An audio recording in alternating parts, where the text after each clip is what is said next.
All right, and we're live.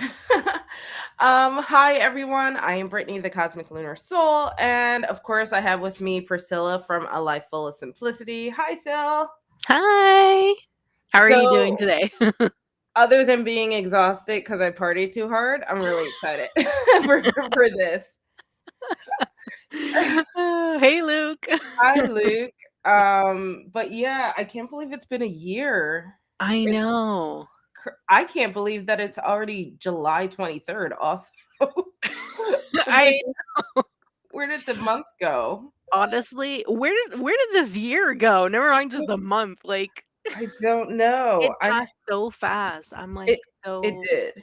like August is soon. I know. Like the summer is almost over and it felt like it just started.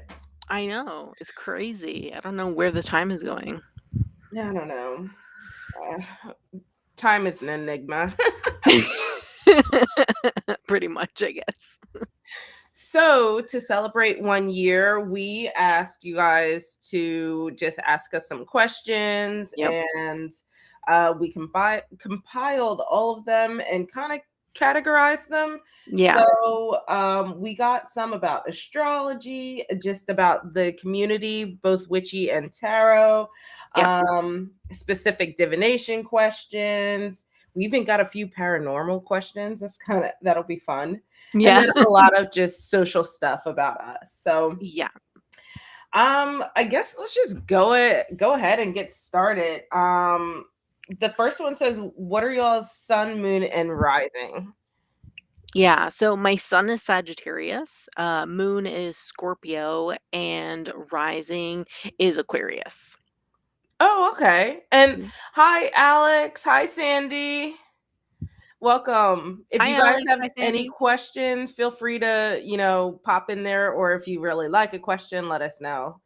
Or if But you want to answer the questions too, oh yeah, if pop you your guys answer want into to the. let us know what your big three are, let us that's what we're answering now.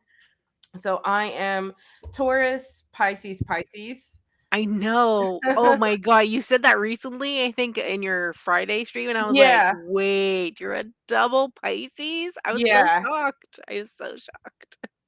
Really? Are you, Yeah. why is that shocking? I don't know. I don't see you as, as a Me Pisces, to be neither. honest. Me neither. Yeah, Like, so that's why it was shocking. I was like, "Wait a minute, that's yep. interesting, okay." I say it all the time, like, oh, I don't relate to the Pisces side of things at all. Like a little bit here and there, I can kind of see it. Mm. But I know how they're like the moon and rising is really what defines your personality. And I'm like, nah, I'm a bull. Well, technically, it's the rising and, technically, it's the rising and your sun that define really your personality, with the Mhm. moon being more the emotional aspect of your Yeah. personality. But, yeah, that was shocking, yeah. I found that shocking. Yeah, it's really funny because a lot of people what I don't know how, but I have a lot of astrology friends. Okay. So we were talking about our big three on Facebook, and I was like, oh yeah, I'm Taurus, Pisces, Pisces. And someone was like, you don't have any Leo in your chart? And I was like, no. They were like, no Aries. I was like, no. And they were like, why do you act like that? I was like, I don't know. I think little to no fire in my chart. Like it's probably like in one place and it's like in one of the houses or something. Wow, Yeah. okay. So while we're talking about astrology, what is a hot take you have about astrology? I have no idea, like, I was, like, thinking about this for a while. I'm like, a hot take, a hot take. I don't even know. I would say um,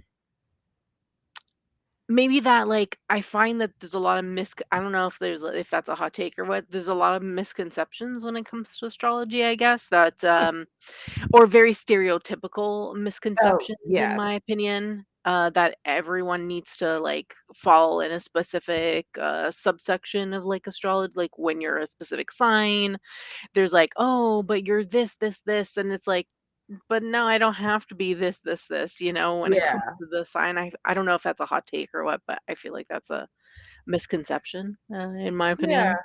that you have to like fall into like specific I think I know categories. what you mean. Like if you're like a certain sign, you have to fit this mold, and that's Yeah. like you're placed in a box more or less. Yes, and I Yeah. don't think that's true. I Yeah, think astrology is really complicated and you have like mhm. so many things going on in your chart that you can't just be like, "Oh, well, I'm a sun Sagittarius, so that means I'm adventurous and like to take risks," which is not necessarily the truth. Like for me specifically, that's actually not true, but you don't have to fit that specific. Like people like to place like specific strengths on you, like, Yeah. "Oh, like but you're a Sagittarius. Why don't you like to take more risks?" And I'm like, "What?" But like Yeah. that's not the whole thing that's going on, right? Right. You're like, there's this whole natal chart that has a list of stuff, Yeah, making fun of those exactly. things that's the reason.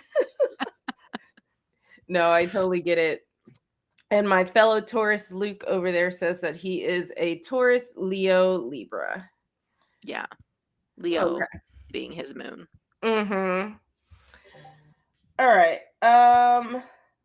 What Let's about you, though? What's your hot take Oh, on I totally forgot because I don't have a hot take. I feel like I don't know astrology enough. Alright, yeah, I have a hot take. true. So, I mean, I guess my hot take would be more or less how astrology and tarot fall into place. Like, I Mhm. know it's really, really common for people to kind of know both, and I struggle with that. So I'm like, oh, you don't have to, but I can see why you do.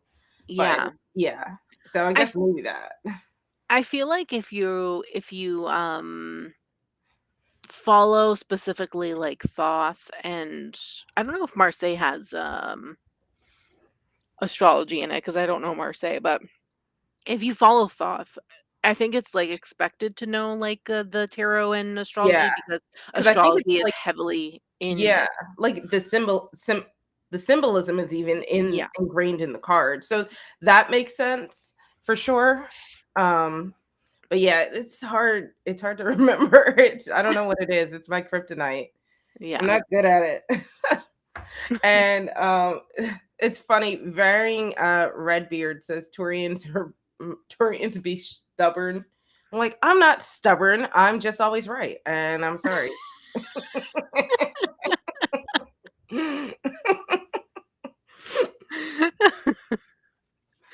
That could be also a thing where people try to place you in a box, I guess. I mean, unfortunately, that one is true, so I can't really argue against that one. Yeah. Okay, so what's an unpopular opinion you have about the spiritual community? Oh, I have a lot of these. I'll have to think of a good one. Oh, I don't know.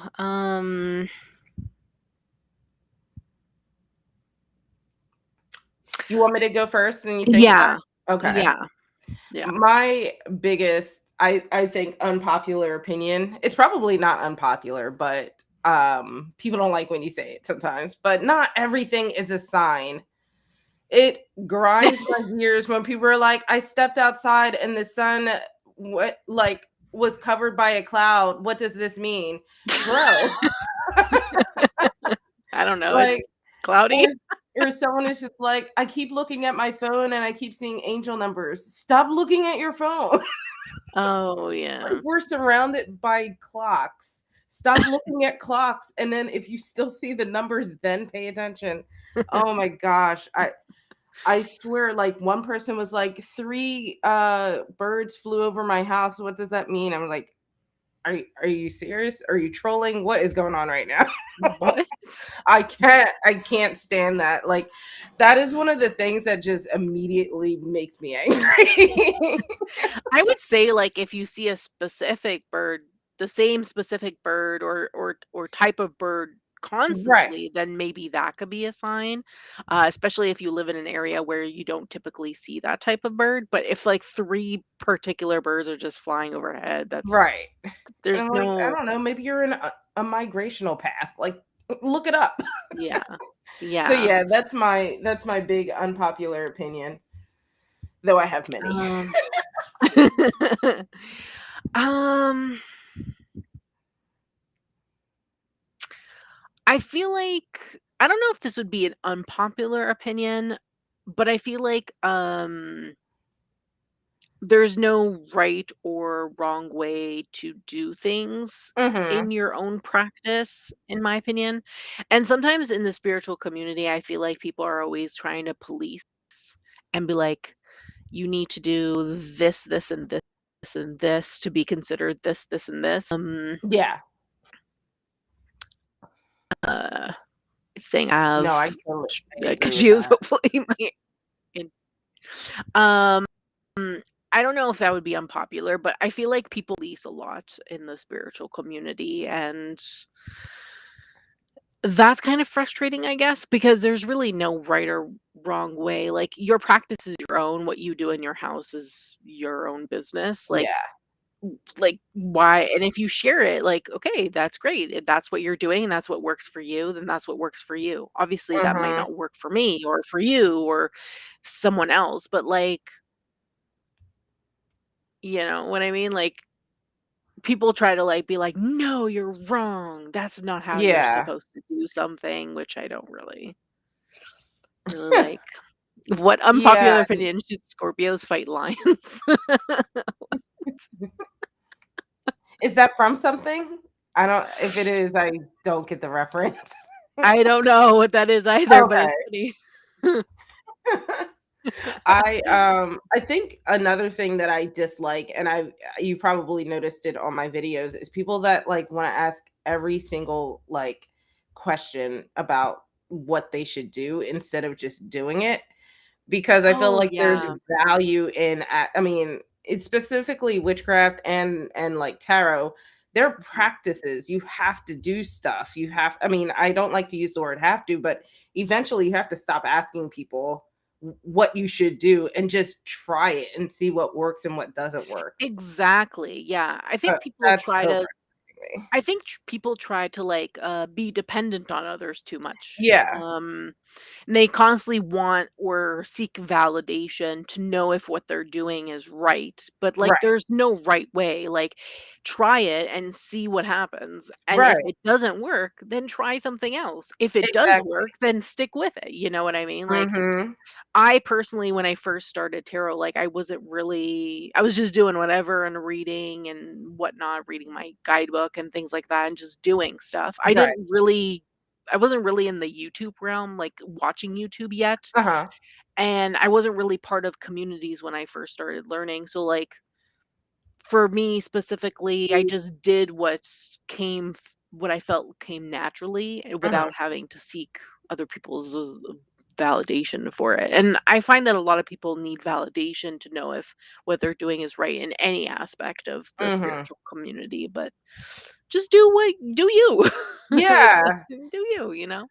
Like, try it out, see if you like it. If you don't, then or if you hit roadblocks, then you can go and say, "Hey, I did this, but I'm not sure, how this is going or how to, like, get over the hump or something," you know? So it's like Yeah, that's different in my opinion. Like yeah, if you're saying I did this, but I'm not sure if it's going well, that's a different thing. At least you tried it, you know? yeah. And Varying Redbeard said something interesting. It says talking is learning, but Mhm. also doing is learning as well. So there Yes, has to be a experiencing. healthy balance between what you're talking about and what you're actually experiencing, because Yeah. they have to mesh together. Yeah. Because I mean, it's Cuz like if that you're phrase, just all talk, no action kind of thing. Yeah, cuz if you're just talking but you haven't actually tried it, what are you going to be learning from just Right. talking? Like you have to actually try something and do something to see how the experience goes for yourself because not everyone's experience is going to be the same. So you could talk about something at God knows the length that you'd like, Yeah. but the experience the experience of doing it yourself for you will be different compared to like if for example if Brittany did something that I did, her experience might be completely different to mine, right? So Mhm. like your experience might be different to mine compared to someone else who did this exact same thing also. So like talking is better when you've at least have some experience. Then you bring your experience and you can talk about your experience with other Mhm. people, and then you learn about other people's experiences, Mhm. but at least you're not comparing. And I feel like also the spiritual community compares a lot, but don't Yeah. compare. Like our all our practices are different, right? So Right, right. I like comparison to some degree, like in the sense like, oh, like taking people like ideas from other people. I like to compare in that regard, but not oh like yeah, yeah, yeah. competitive comparing. Me too, That's me too. where I kind of draw the line. Yeah, same. All right, let's see. Um we have a few questions about YouTube, so I'm gonna see if I can find them all. But let, let's do you have a favorite YouTube channel to learn from? Favorite YouTube channel to learn from? Yeah, Lisa Pappas, Mhm. formerly known as the Supportive Tarot on YouTube. I love her channel for learning. She actually has a free course that you can do. She has like a bunch of videos or whatever to learn tarot. Um, so I love her channel specifically for learning. Mhm. I also like Tarot Oracle. He also has a bunch of different free courses on Yeah. YouTube as well. His are pretty good as well. Uh, I think that's it for tarot. I don't think I've watched anyone else for learning purposes where someone has a Yeah. free course. I know that there's another channel that has a free thing on Thoth, but I can't remember the name of it right now. But really, I'm sure there's Remember. other people that have different courses and things that you can take on YouTube that are free. Yeah. In terms of that. But yeah, Lisa Papez and Tara Oracle are probably my favorites. Those I like those two as well. So I'll name some other ones. I like Georgina Toland. I like how she breaks things Mhm. down and she has like really calming voice. And she does like mock readings. I follow her channel for like Lenormand mostly. Okay. But she does do tarot, and I think she does something else as well. And then I actually like Dr. Mystical because he does kind of like he's mostly tarot, but he does talk about certain like witchy topics as well. Okay. But it's more so like it's less of this is how you do stuff and more like a discussion on his experiences. So Yeah. I kind of like that perspective. Mhm. And then um if you like a little bit more of a secular type channel for witchcraft, I like the Witch's Cookery. I Okay. think yeah, I think she's German, I think, but she has a really calming voice and I like some of the topics she picks to discuss. And then if you are into chaos magic, Ivy the Occultist is Oh really yeah, I follow Ivy. yeah. In that realm, then the Witch of Wonderlust would be a good one also. Yeah, she's popular, not my favorite Y- though. I I mean, like her. yeah, there's nothing inherently wrong. It's just I don't know. Just not my favorite. Okay.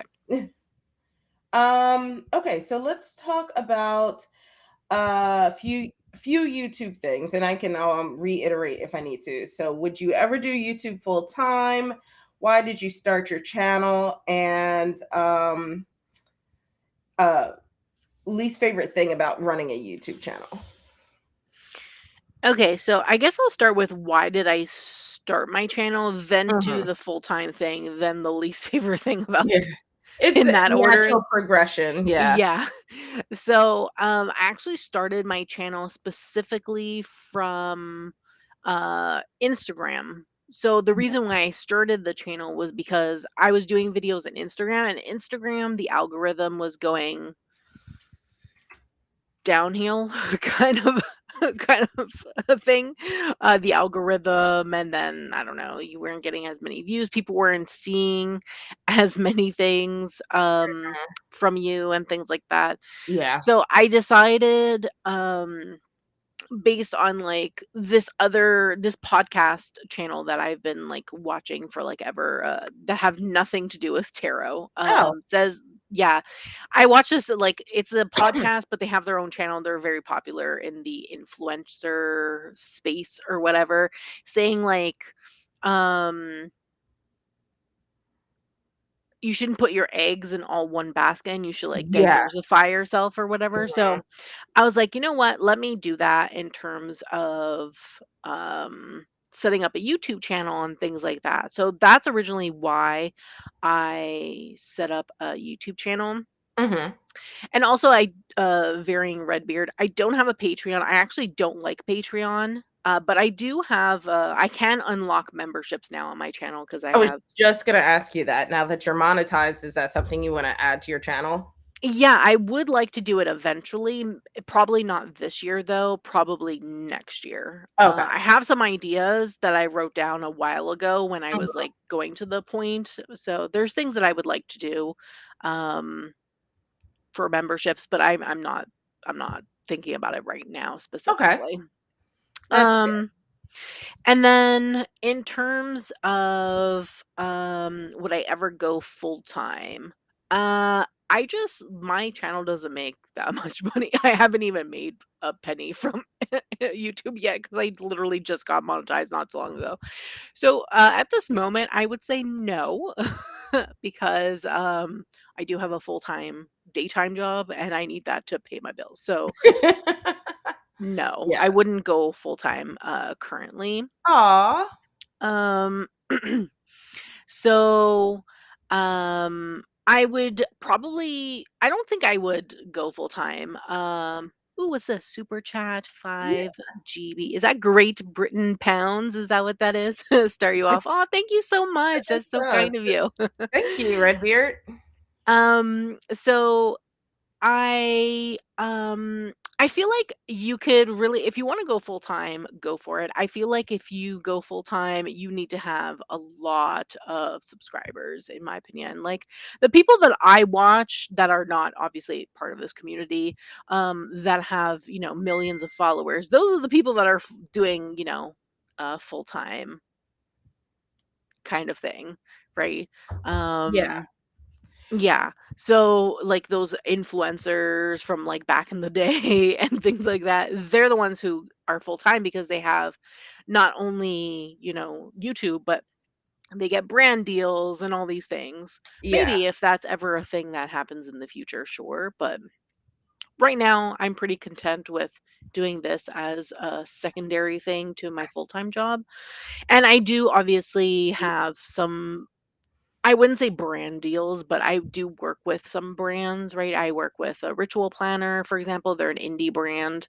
I do work with two publishing houses where I get things to review. And then occasionally some other publishing houses randomly, they'll send me stuff. So it's could be in the cards, but who knows, right? Who knows about the Yeah. future? No one knows, in my opinion. Yeah. And then for the last question, the least thing that I like, or the least thing that I like about least favorite thing about running a YouTube channel, um, probably editing. Editing takes forever. It can, Um, especially the talking head ones. They take yeah, it doesn't matter what they are. If the video is long already, it takes forever to edit. you edit on your phone though, But right? So that's yes, I edit on my phone, so yeah. that's, like, even worse. Mhm. But I am saving for an iPad. I'm, like, halfway to the what I need to be saved, so, hopefully soon at some point I can get that, but so I can have a bigger screen to edit, Yeah. but yeah, I edit on my phone, so that's really hard on the eyes, and I Mhm. already wear glasses, and it's really not good. Yeah. It's really not good. Yeah. But I think pretty much the editing because it takes a long time. That's really the only thing. I don't want to edit I have a PC and I don't want to edit on my PC because I like the mobility and not having to sit and edit on a computer. That's why I'd rather get an iPad to edit on because at least I can take that with me places and do Mm. stuff. There's more versatility in that compared to a PC. But I have a PC. Yeah. I already have it. I recently downloaded DaVinci Resolve. Like Mm, I changed over from what was I using? Shotcut and switched yeah. over to DaVinci Resolve, which has a free version and a paid version. Hmm. But they also have a free version for the iPad as well. Okay. So, if I know ahead of time that I need to edit stuff, I can start well, I you should it's weird. It's weird. I haven't fully worked out the kinks, but you can edit everything the same exact way on your iPad as you would on the PC. Oh, that's good. Yeah, and if Yeah, you I wanted, like, cloud access or whatever between the 2, you do have to pay for that, though. Oh, okay, okay. Yeah, I really like the editing app that I use on my phone. It's called InShot. I use it for everything, even like reels and like YouTube shorts and um TikTok Yeah, and also editing YouTube videos. I really like that. I have the free version. I paid only, I don't know, 3 like something to just $2 or $3.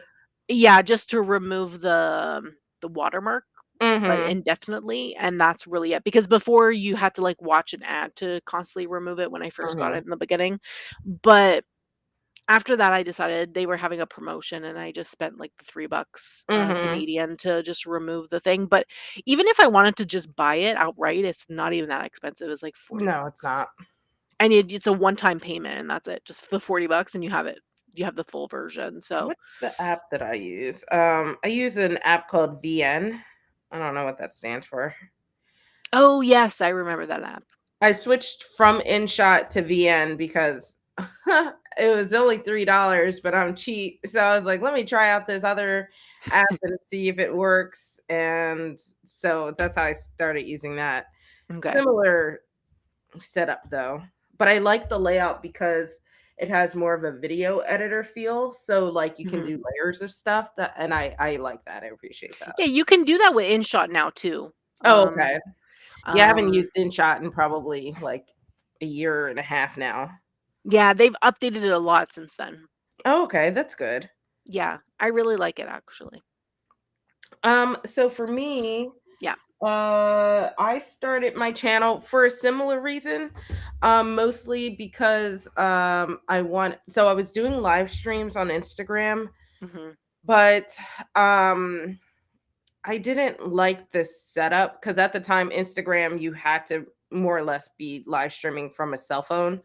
And Yeah, you still do. they actually just updated it where you can use like OBS or whatever.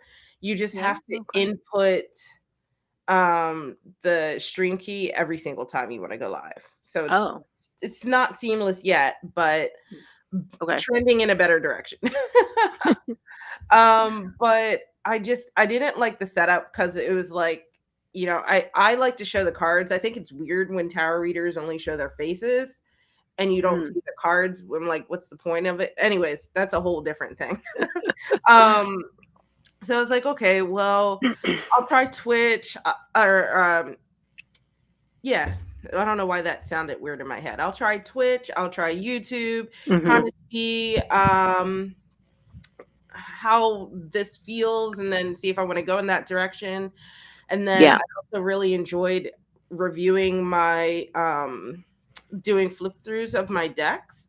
Yeah. I realized like that's a really fun way for me to introduce myself to the deck in doing that. So I really enjoy that process as part of my, I guess, deck bonding, I'll call it. So I Mhm. really started to get into that. I like to do my unboxings of like my witchy boxes just because I don't get to share that stuff with people in real life. So I felt like I got to talk about it and share it with someone and Yeah, talking to myself, you know? same. That's why I started Yeah. on Instagram because Yeah. same reason. Because I found that I didn't like Instagram's long form content, and it was very clear that they were trending towards the short form TikTok style Yeah, content at the they time. got rid of, the Yeah. IGTV, they got rid of it. You Yeah, There's that's no not even a thing IGTV. anymore, and I Mhm. kinda saw the writing on the wall with that, just how things Yeah. were trending, and I was like, Mhm. "Same exact thing you said, don't have all my eggs all in one basket." Um, Reach and engagement were going down, so Mhm. I was like, "Okay, YouTube, why not? Try it out, we'll see what happens." Yeah. Um, and then I don't remember what the next questions were. And that was why, so Oh, then and the then question was full time. yeah, full-time, yeah. Realistically, uh realistically, YouTube can never replace my day job. I'm an Yeah. engineer. I'm never going to make engineering money off of YouTube. So, like in a perfect world, and we didn't live in a capitalist society, Yep. maybe I think that would be fun, like where I could just Mhm. focus on making content all day. But realistically, it's not going to happen. Um, I don't really know what the end goal is for the channel. I just want to continue to keep making it better. And Same. Redbeard, I appreciate that. Saying my setup looks nice. Yeah, your setup is Uh, good. Thank you. Always trying to make small improvements and Mhm. just it, switching it up, always improving. I like doing that, so it makes it fun and entertaining. And I guess I'll keep doing it until it's no Yeah. longer fun and entertaining. Um, but it also allows me to keep frequent like mm, what am I trying to say? It allows me to stay like warmed up with tarot, because I would love to be able to have consistent clients and stuff like that in the future. I Mhm. would like to for that to be like a stable side gig, if that makes sense. But Yeah. I'm not at the stage where I have consistent clients. So Yeah. doing my lives helps me keep that like muscle moving, Yes. Um so that way because I can read for myself, but it's different. Yeah, yeah, yeah, for sure. So I guess for now, as long as YouTube is still fulfilling in that kind of way, I'm happy with it. There's just no way I'll go full time. I mean, I have to go crazy viral or something for that to happen. Yeah, that's why I was saying before, like, it's Yeah, really the people who have, like, a lot of followers, millions of they're the ones who do this full time because they have brand deal. They get money not only from YouTube, but they have brand deals. They do things with brands. They do all these other things on the side yeah. along with that goes into the YouTube part. So like Hmm. no. Like, Yeah. I feel like if you're a smaller channel, you really need to have another job. Yeah, for sure. I mean, and you can diversify in like Redbeard mentioned or asked earlier about Patreon, but like Yes. creating memberships, Yeah, for sure. and using YouTube as a way to advertise yourself outside of the platform, that Yeah. can work as well. So there's other ways that you can bring in money, Mhm. but I mean, I have to be realistic with myself in regards Yeah. that I'm not gonna make anything near what I make as an engineer. It's just Yeah, for sure. not gonna happen. Yeah. Um, so I saw a few questions in the chat. I'm gonna finish up the Yeah, least the favorite least. part, Mhm. and then we'll go into your question, Alana. Yeah. So, Alana. So, the least favorite part, I think, on the surface, I want to say it's editing, but realistically, it's the marketing of YouTube. It's the metrics, the Ah. thumbnail testing, all of that kind of stuff, trying to make yourself clickable. Yeah. Like titles. I spend a lot of time on my like personal YouTube account watching videos about how to improve your channel and thumbnail tips, title tips. I just watched one recently about creating a YouTube package before you even start scripting, and I'm like, I didn't even think about any of this. So it's that where if I want to keep growing, I have to get better at that, and it's hard because it's also an ever moving target. It's never the same. So YouTube a year Yeah. ago is not what it is today, No, exactly. and YouTube next year is not going to be what it is now. Nope. So while you're trying to learn the YouTube sphere, you also have to be adapting to the changes that are happening. Yeah. I So love marketing. I love all that stuff. I I would like it if I had a better handle on it, and I think I'm Yeah. getting there. I like when I can have like a rhythm of things where I'm like, I know this works and I can do it. But YouTube's Yeah. not like that. You kind of always have to be tweaking and adjusting and changing and Mhm. ugh. Yeah. Yeah. It's about growing with the system. And that's actually another point, Redbeard. It's like, how can I fit into the system while still being unique? Because Yeah. how can I make the system work for me Mhm. without just becoming another cog in the machine? It's a very delicate balance. Yeah, for sure. And so Alana asked, when did we when we first started, did we experience fluctuations in subscribers? Oh, yeah, for sure. Like, I, all the time, I was like, actually. that's not a first started thing, like that's constant. Yeah. Yeah, literally. Yeah, I, um I experience fluctuations all the time, and it's always when I'm about to hit, like, a milestone. It'll, like I'll, that's how you like notice it. oh my god, I'll have, like, a bunch of, like, followers, and then all of a sudden I'll lose a bunch of followers, and I'm just like, "Wait, what did I do? What's going on? What happened?" I think, especially on Instagram, and I think YouTube does it as well. I think there's like an automated system that purges bots. Oh, So, I don't know. I have or no clue. yeah, I spend too much time researching this stuff for some reason, but I think that's what's happening. I mean, of course, people are also subscribing, unsubscribing, following, unfollowing, but when you Yeah, have like probably. the big dips or whatever, but Yeah. nothing has changed. Usually, it's just the system clearing out Mhm. fake accounts and stuff like that. Oh, okay. Yeah. Yeah. So So it was really weird because, like, oh god, who was it? Hold on. Um, I know when Violet mm, was, promoting to try to get me to 1,000 on her Discord it channel. kept going up and down. It Yeah. was like, I don't know, I was almost there, like, at one point, I checked, and it was like, I only needed 1 more left, and then Hmm. the next day, I looked, and it was like, I needed, like, 6 more people. I'm like, Yeah. "Wait, what happened?" Yep. I was like, "What's going on?" So, yeah, I don't know, but that was pretty funny. It's a But roller yeah, it coaster. goes up and down all the time, like, there's never a time when it'll just stay constant. You go up, you go down, Yeah. up and down, up and down. That's really you can't really do anything about that, right? You just gotta keep creating content and be consistent and And so one of the I don't know who said it, but one of the YouTubers that I was watching in regards to like YouTube growth and stuff, or just social media growth, one of the things that they said is to stop chasing followers or stop chasing subscribers yeah. because that's like the least important metrics. Now, like if you're Mhm. trying to get towards monetization, yeah, you kind of have to chase that because that's an actual benchmark that you have to meet Yeah. for that.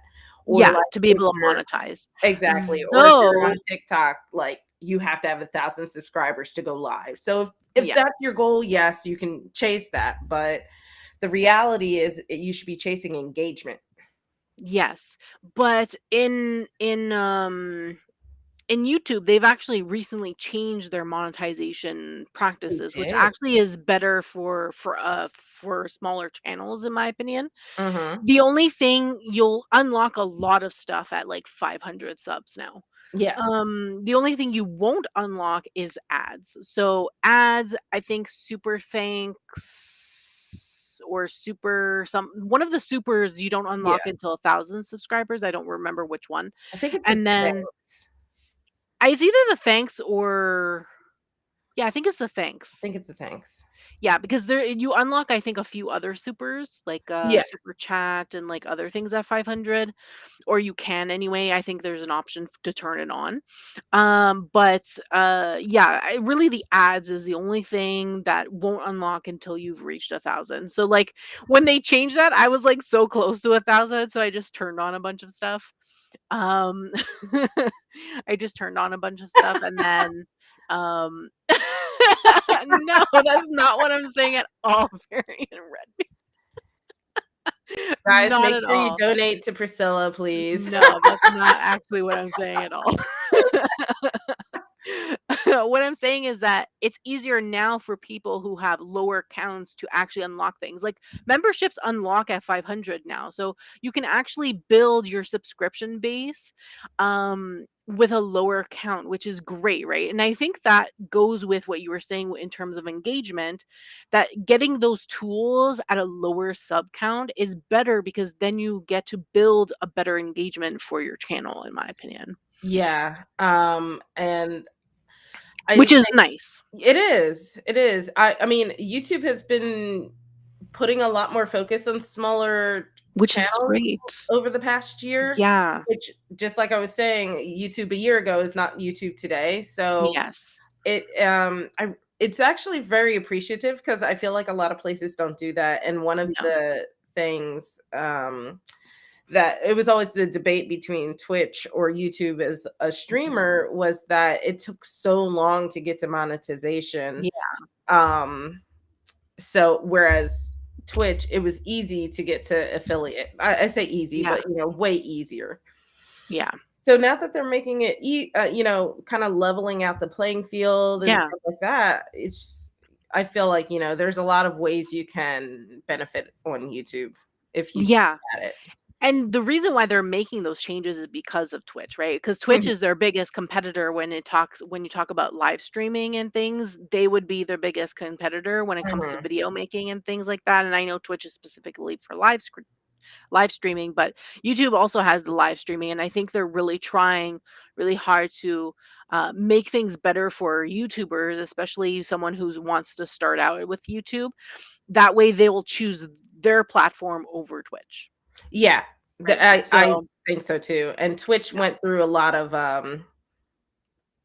tumultuous rule changes and stuff like that. So I yeah, think YouTube is trying to capitalize on them in their little downswing. I yeah, think YouTube's trying to pull those people over to yeah. their platform. And then Alana mentioned, having trouble keeping up motivation. Yeah, motivation is a big factor when it comes to YouTube, in my opinion, because building engagement requires consistency. It's Yeah. not only about any of the other things. Like engagement would be the most popular, like you said before. So being consistent is where you build engagement, where you build and keep subscribers and followers, if that's something that you would like to keep looking at to Mhm. build to be able to get to that monetization point, right? So yeah, motivation is a big factor. Yeah. I would say when it comes to like your vision and your content, it's really about doing things that you love. If you're doing something that you don't like with your channel, then yeah, you'll lack motivation because you're not loving what it is you're doing. I would say creating like a vision board for yourself of how Ooh, you want your channel to be would probably be a good thing to see and lay it out to see like what exactly do I want to envision for my channel? What kind of yeah. content makes me happy? What kind of content do I want to continue doing for my channel?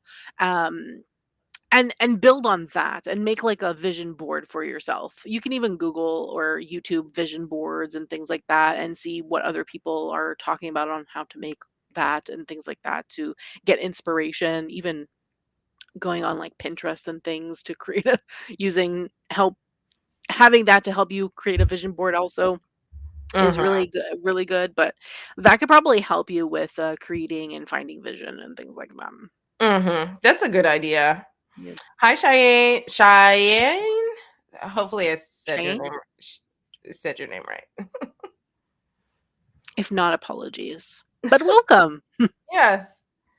Um, s Redbeard, tarot or books? Usually both. Yeah, there's tarot, there's books, And like, then if you there's look books on behind me, I have tarot. books. Yeah, exactly, tarot books. If you see behind me, I have, like, the middle shelf behind me is all books, and Yeah, again, all mine are all books. stacked over there. And then I have tarot on one side, oracle on the other, so, yeah.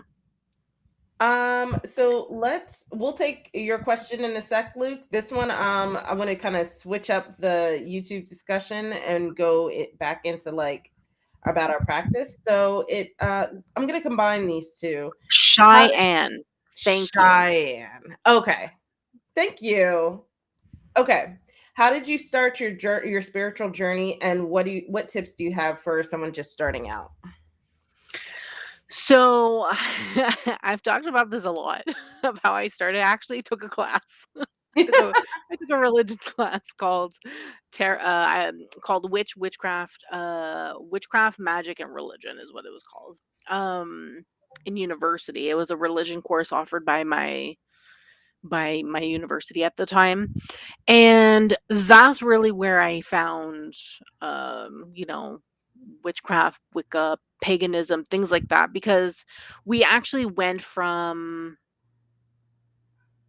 like like older times up until like modern times Mm, of witchcraft and okay. things. So we talked about like Salem witch trials, even though Yeah, it wasn't of actual course. witches that was burned, it was just regular people that, Of you know, course. people didn't conform to To like society. the Yeah. society and things like that.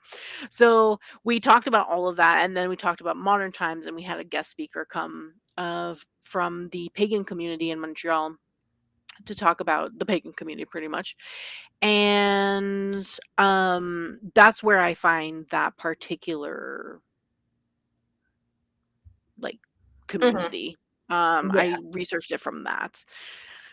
And in my opinion, in terms of like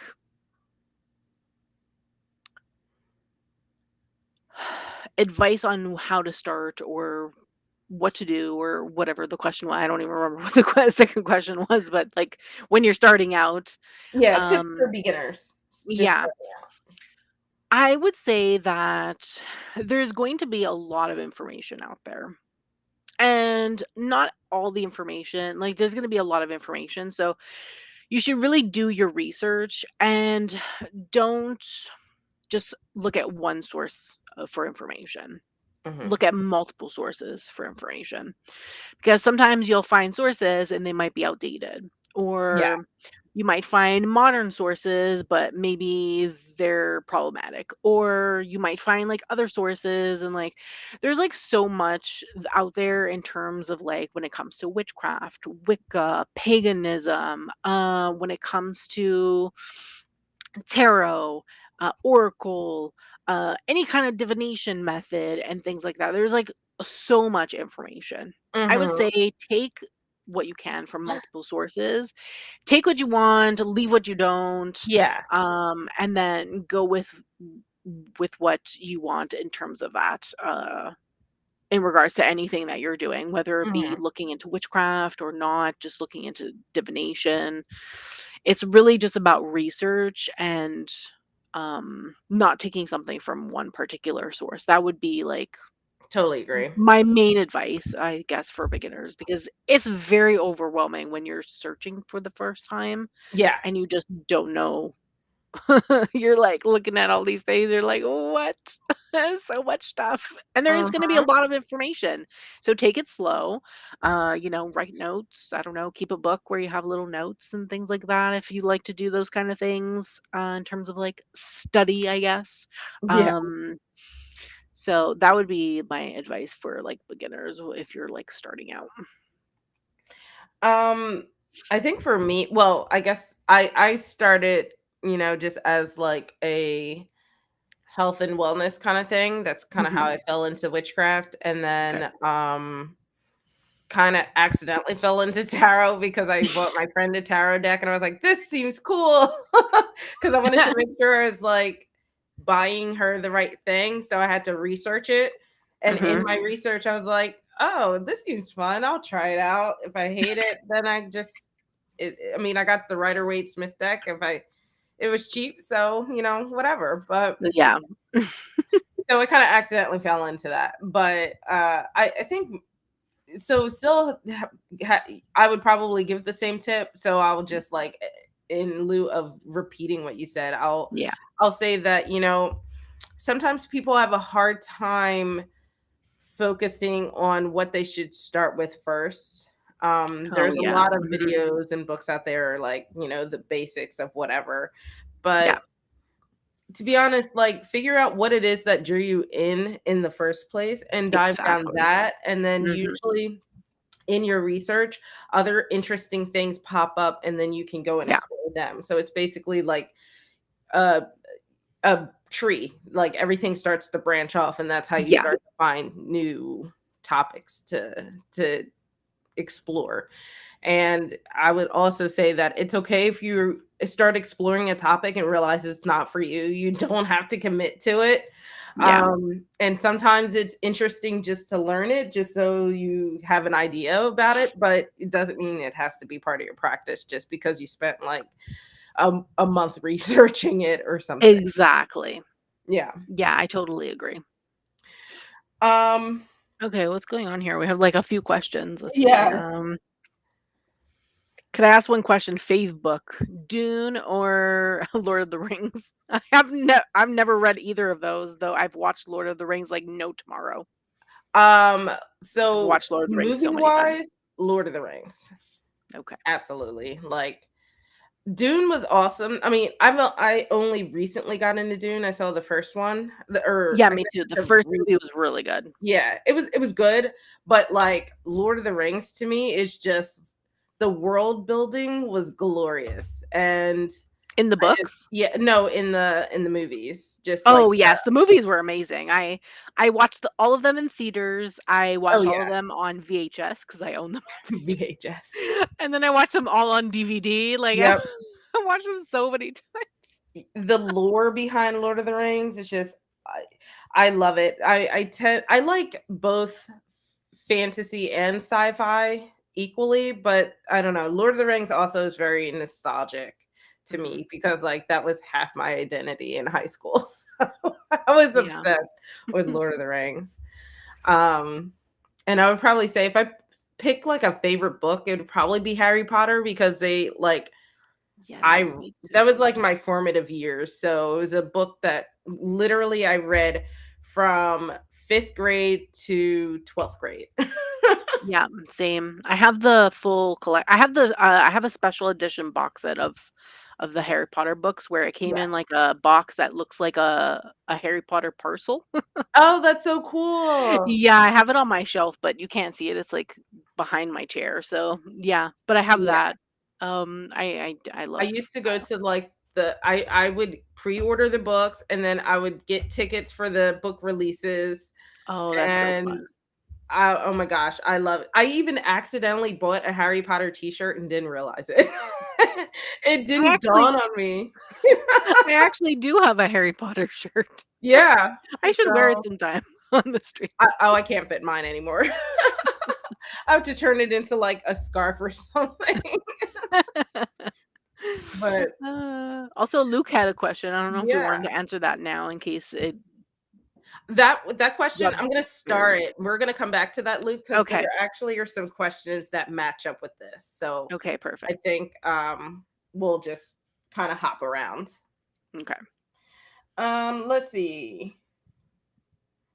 Oh, and I guess while we're talking about things we're fans of, we kind of answered this with the YouTube question, but is there someone you're a fan of in the spiritual community, be it an author, deck creator, or speaker? So I know we kind of talked the YouTube side, so I guess I mean I already know like some of your I'm always talking about the people I really like, I and, know. yeah, Kim Kranz, and obviously Dumbledore is not Gan like, they're 2 separate people, 2 Yes. separate wizards. We know Yes. that. And We Gandalf know is that. way more awesome, honestly. Um, yeah, Kim Kranz Mhm. is number 1, for sure. When it comes to deck creating, I own all her decks. I own a few of her I own a few of her baby books. I still need to get her graphic novel that she wrote. Mhm. And And her game just came out, right?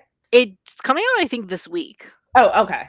I knew it was Yeah. sometime around now. I couldn't remember if it was, like, already Yes. or just about to come out. I want it. It looks cool. It's a board game. I don't. I don't know. And she has also her archetypes coming out in pocket edition next year. Mhm. She has journals also, but I don't have any of her journals or anything like that. And thank you, Cheyenne. Very Thank nice you, of you. Diane.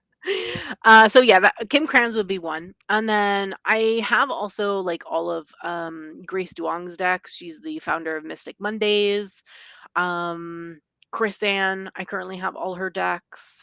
She's the one who made the Light Seers, and then the Muse Tarot, the Tarot of Curious Creatures. Like I have all their decks, and I have the pocket edition of the Light Seers coming for review for next month.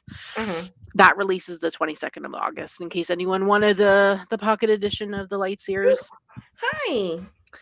And oh, did one of your cats go? Yes. Come on. And who else in terms of like deck creators? Well, of course, Serafina from Oh Rune yes, of Ravine. course. Super sweet. Yes. Serafina from Maroon Ravine. I love her and obviously she has decks coming. She has Wisdom of the Pooh and Tigger 2 coming in February, the Kickstarter, and then she has the what's it called? Something Twilight. Sun, it's like the tarot version of the Earth, Moon, and Yes, Shadow Oracle, but the tarot version. I can't remember the name of it. I can't Sun, either, but Twilight, there's Twilight in there, and I know Sun in there, but I can't remember the other word. That's coming in the summer, I believe, in Kickstarter. So there's that. And then in terms of like authors, I would say, what do I have a lot of? I don't know. I have like books from like various authors from the spiritual community. I don't know. I do have a lot of books from Nikki Vanderkar. She does write a lot in her oh yeah, spiritual she does community. do a lot of books. Yeah, but she's specifically to Running Press, so Yeah. like she comes out with a lot of books with them. Mhm. Um but yeah, no, I don't in terms of like books, I don't really know. I have like a lot of different books from different like authors and stuff. It's really like if I like a creator in the tarot community, I really like to have like all their decks and things. Mhm. Of course, there's like Minerva Siegel. She has like a few decks that I have. I don't have all her decks. I do Yeah. want to get more of her decks. I really like her guidebook writing, and then she wrote the tarot tarot for self-care book, which I really really love. She actually put out a book recently on spell jars. Yeah, I think I've seen that. I've seen it Yeah, pop up lately. yeah, it looks really interesting. So if you're into like spell jar work, you might like that. Mhm. In that case, but other than that, I don't know. What about you? This is Luna, everyone. Hi. Hi, Luna. She always steals the show. It's okay. I like Matt Oren. I like his Oh concept yes, on like witchcraft, and I like how I mean it's a fairly secular book, I would say. His Psychic Witch. Psychic Witch. Yeah. I was Do like, you "Oh my have god." his second book? Not yet. It's on my Okay. wish list. I just haven't purchased it yet. Um Oh, you didn't. You should check it out. See if it's on sale at Llewellyn. oh, Is I the sale still should. is the sale still going for because Llewellyn's having a sale if you're in the US, take advantage, 35% off. They still having the sale or did Let it me end see. already? And tomorrow. Okay, so Mm. there you go. You get 35% off and you can get a new book. Yeah, okay. Well, I don't know why I didn't think of that. But I like his books. Mhm. I like so we already mentioned Serafina. Yeah. Um, let me see who the other person is. There's the guy who created the Endless Oracle. He's just so fun to watch on Instagram. He's just so Yes. adorable. I love how passionate he is about his artwork, and Mhm. um he's just a really sweet creator. A lot of them are, but you know, there's Yeah. some that just so And then also I can't think of her name right now. She goes by Illuminati. She's the creator of the Black Femme Tarot. I Oh, yes, really yes, yes. I really like her too.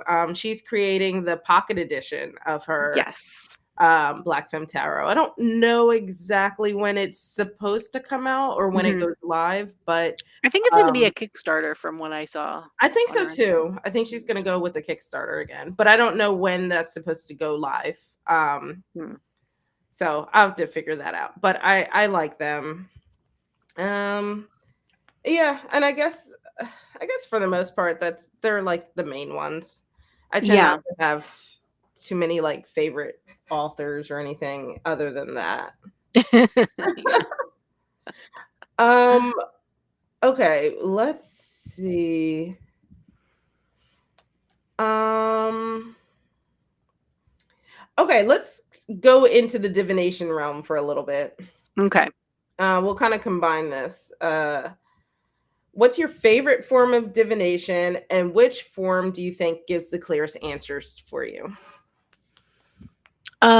Favorite would probably be tarot and oracle. Those are probably my favorites. Mm-hmm. Those are the ones I typically collect. Clearest answers, probably tarot. Mm-hmm. I would guess, yeah. Yeah, tarot Yeah. and oracle are my favorites. Tarot would probably be the clearest. Um. So I think for me, I think my favorites are probably tarot and my bones, my Mhm. bone set, Yeah. and clearest. So when I think about clearest, I don't necessarily think it has to be the most detailed. So Yeah. it depends what I'm looking for Yeah. or what if people come to me like what they're looking for. So if they don't have an idea of what's wrong, but they need to get the big picture, I love the Mhm. bones for that. It's perfect because you get like you can see how things are playing with each other. Yeah. It doesn't give very specific answers though. So if you see an issue that's highlighted, then I like to go into tarot because that gives more detail and you can start to dive and pick Yeah. out the things that you're really looking for. That makes sense. That makes sense. Redbeard said, "Stop feeding the cat and save up and get it. I have two kitty mouths to feed, okay? And she's the smaller one."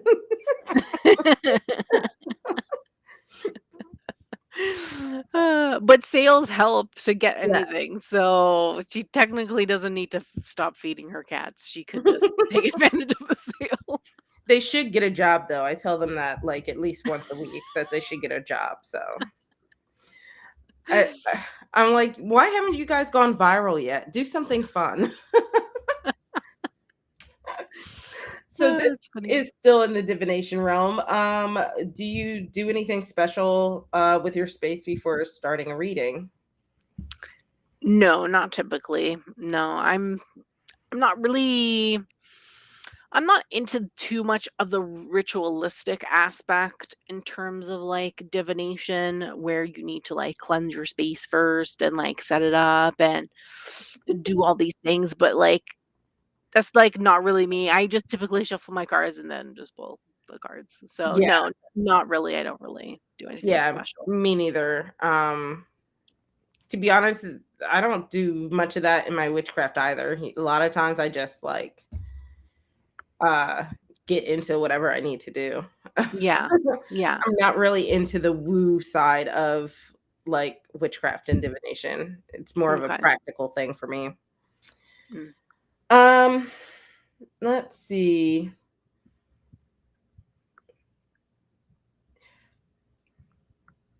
We've answered a few of these before, so I'm going to skip around because I know like we have a lot of questions. So I want to Yeah. get to the stuff that I know we haven't really spoken about before. So this is kind of all the same topic. How often do you read for yourself? What are your favorite topics to read for? And how often do you get readings from others? Wait, the last question was how often do I get readings from others? Like someone Mhm. reading for me? Yep. Okay. So the first question was Sorry, what was the first question again?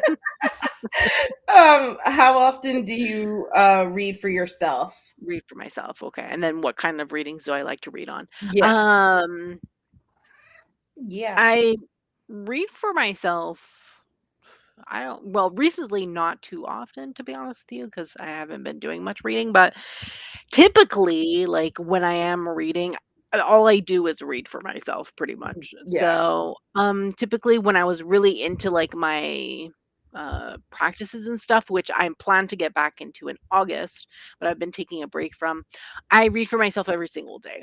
So, Yeah. right now, I just pull cards for my daily, from the Mystic Mondays app. That's what I've been doing. So Oh, that's pretty much the sorry. extent, and then occasionally a reading here or there. What kind of readings do I like to do for myself? Honestly, I like to do a lot of like life stuff. Mm-hmm. I like to do a lot of readings on like astrological transits, moon readings. Mm-hmm. Um, yeah, life stuff, moon readings, and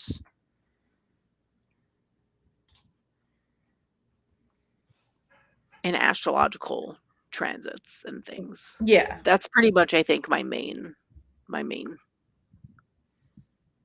Your main thing. And yeah, then my main thing. And then how the often? last one was how often do I get a reading from others? Yeah. Not very often. I don't really let people read for me often, to be honest with you. Occasionally, I would say on the rare occasion, very Yeah. rare occasion. Yeah. Um, so I don't read for myself that often. Every once in a while I'll feel compelled to do like a midweek check-in, or if Mhm. there's like a situation I'm mulling over, just pull some cards and kind of get a little spark of inspiration for. So Yeah. it's very haphazard. Um uh but I tend to mostly do readings about just general energy for the time being, or Yeah, same. like situational awareness, those kind of things. Mhm. I do want to get more into the like, well, are you okay? Sorry, she like huffed at me. I do want to get into the more like um wellness side of tarot as well. So that's kind of my plan for next year as I kind of mesh out what I want that to look like. Okay. And I'm like you, I almost never let people read for me. Mhm. When I first started, I would like accept trades, mostly in Facebook groups, Okay. just as a way of comparing readings and stuff. But I also found I really did not enjoy getting readings from people for the most part. Yeah. I don't know why. It's like, I guess it's the same reason I don't like to open up to people. Shadow work. Ugh.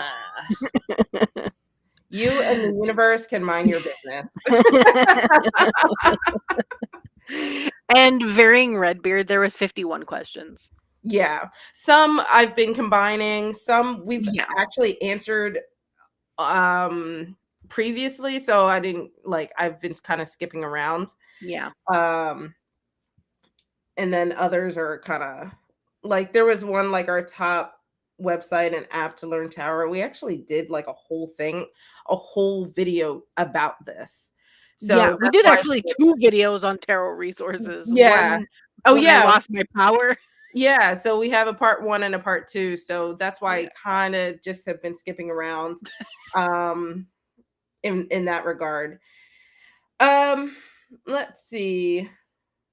Okay, since we're here with the pets, that Yes. we have our paranormal questions. Oh, yeah, those were fun. I was like, "Oh my god, paranormal." So, do you believe pets can see the paranormal? And then, have you had any paranormal activity? And I'm actually going to combine this with a previous question. It was about any big synchronicities. Synchronicities, yes, Yeah, that we've synchronicities, experienced. yeah. I don't know why that felt weird to say. So I'm kind of combining them all into one. Hmm.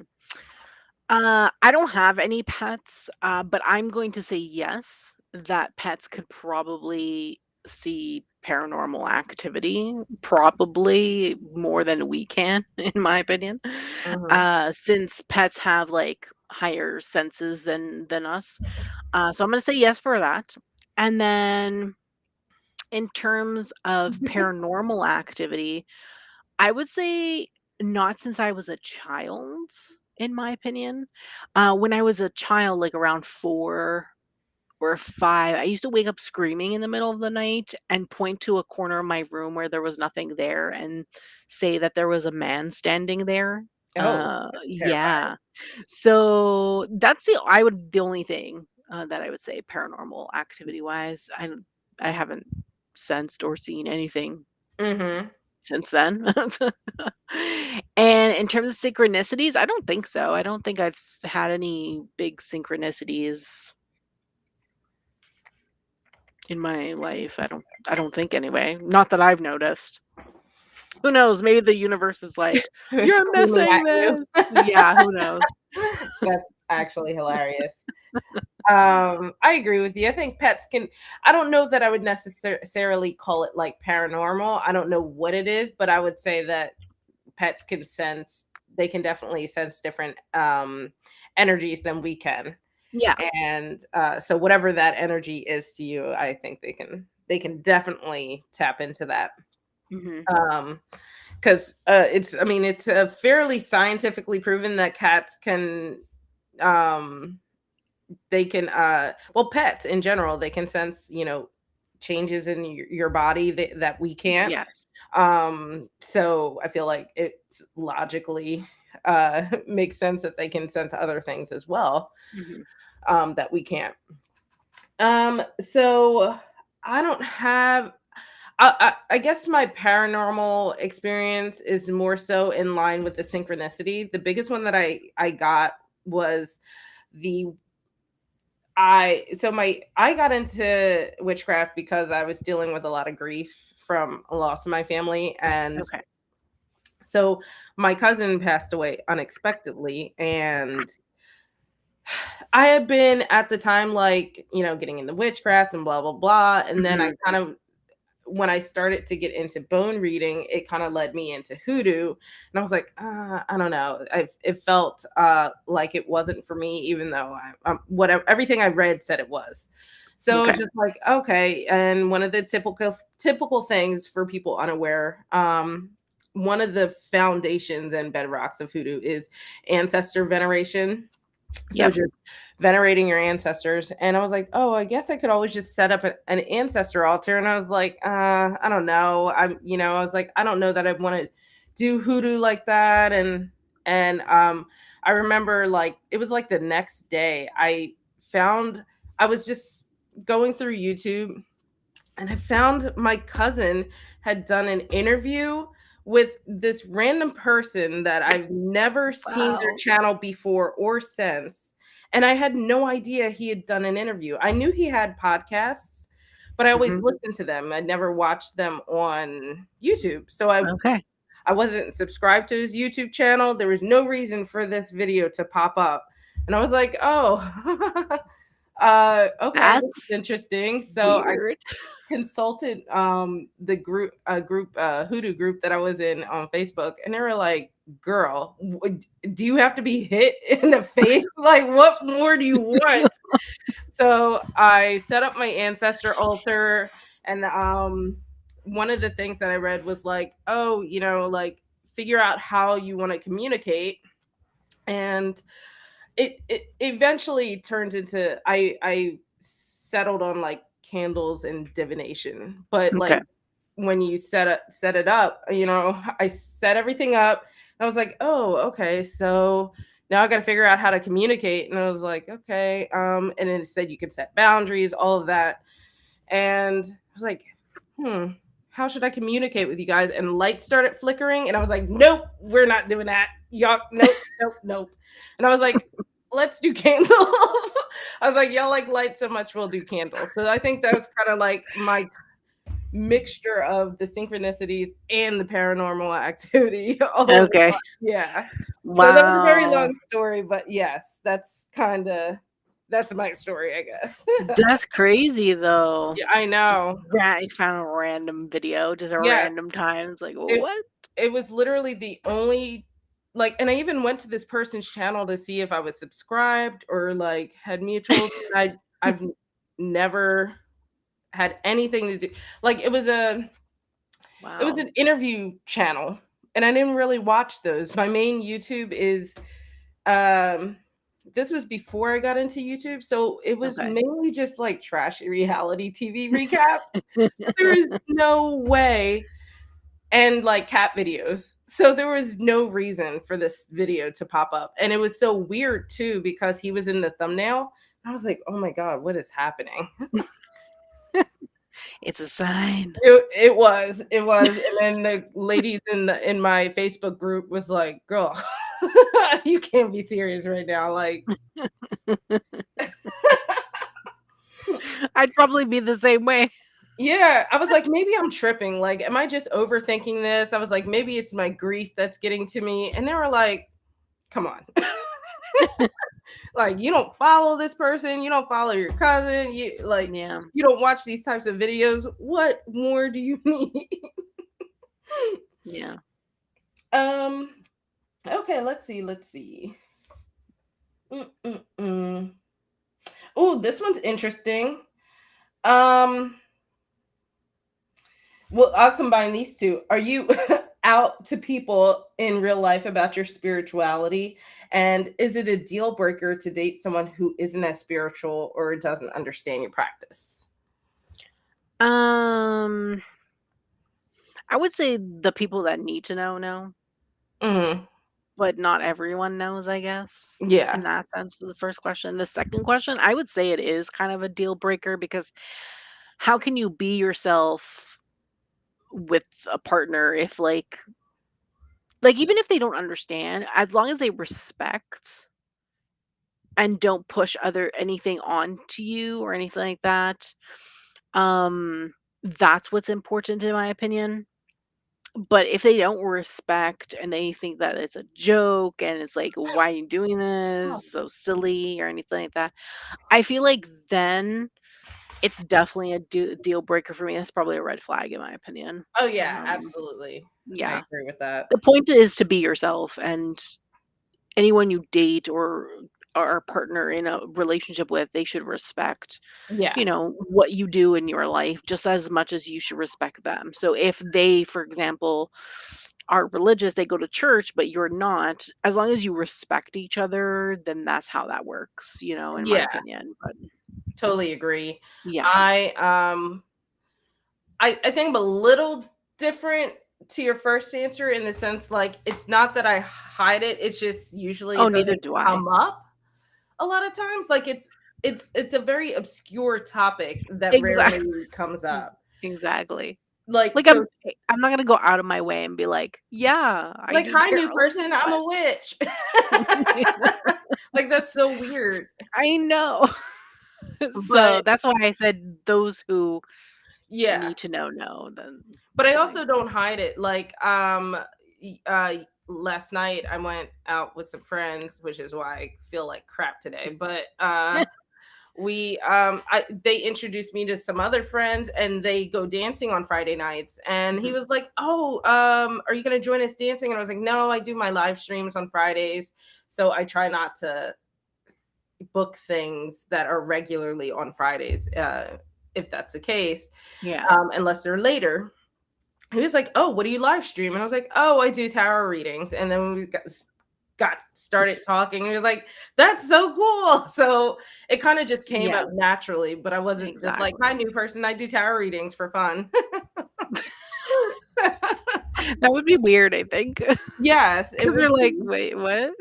Yeah, Not and expecting that. it's funny because that happens a lot. Like I'll just casually say like, "Oh, I'm doing this or whatever."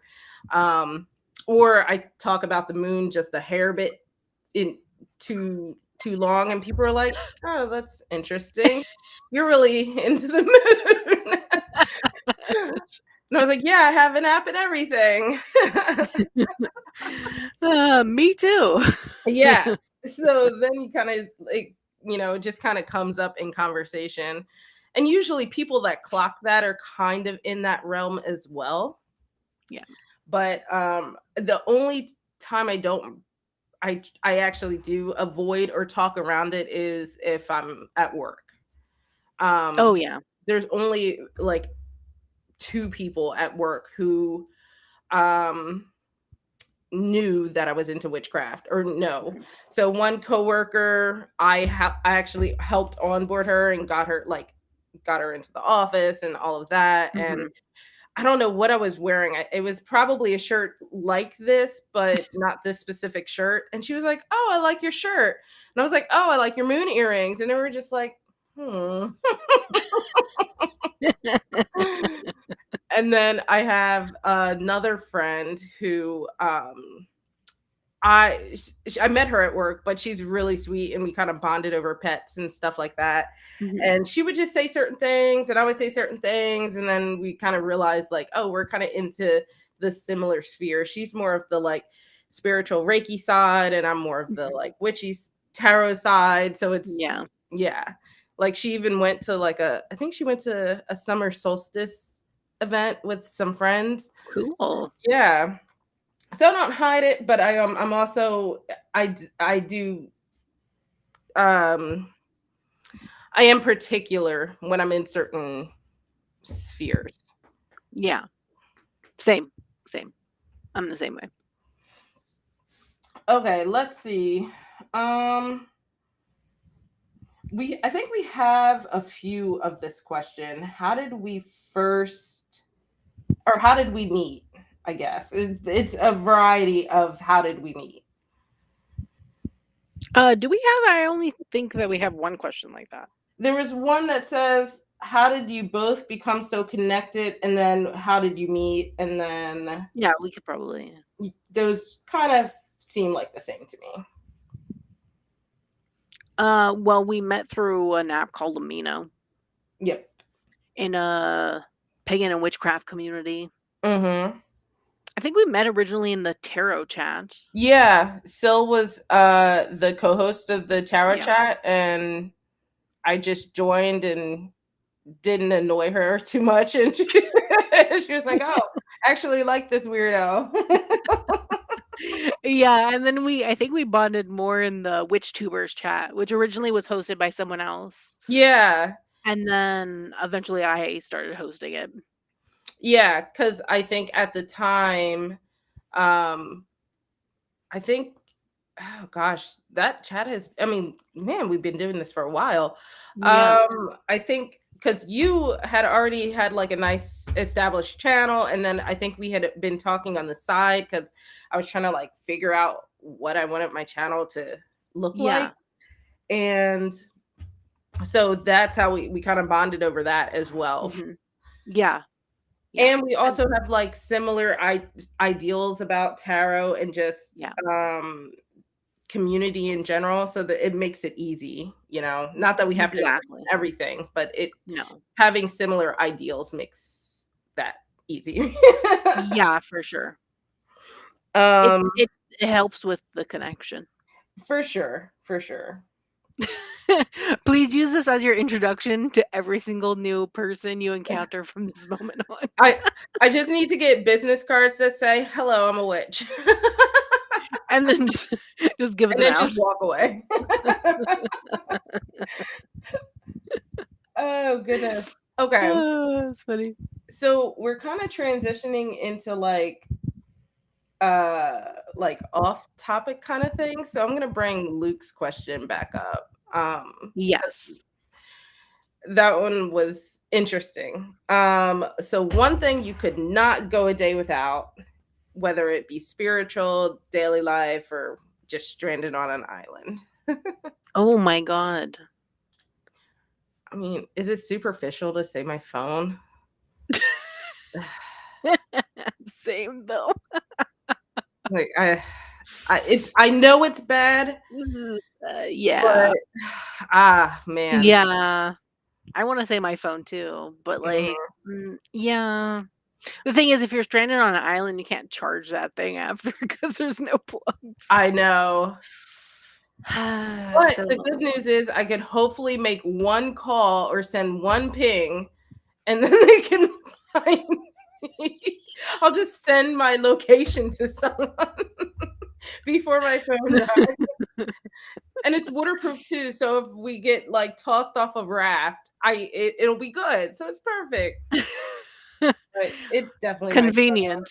Yeah. Hopefully, there's cell reception on the island. That's all. It's just phones have become such an integral part of our lives. Like, Yes. I mean, I wear And a watch, but for the most part, people keep time with it. The calendars, yeah, contacts. I only know my yeah, mom's number. Um, eh, same. directions. What am I Yeah. gonna look like pulling And out the a funny map?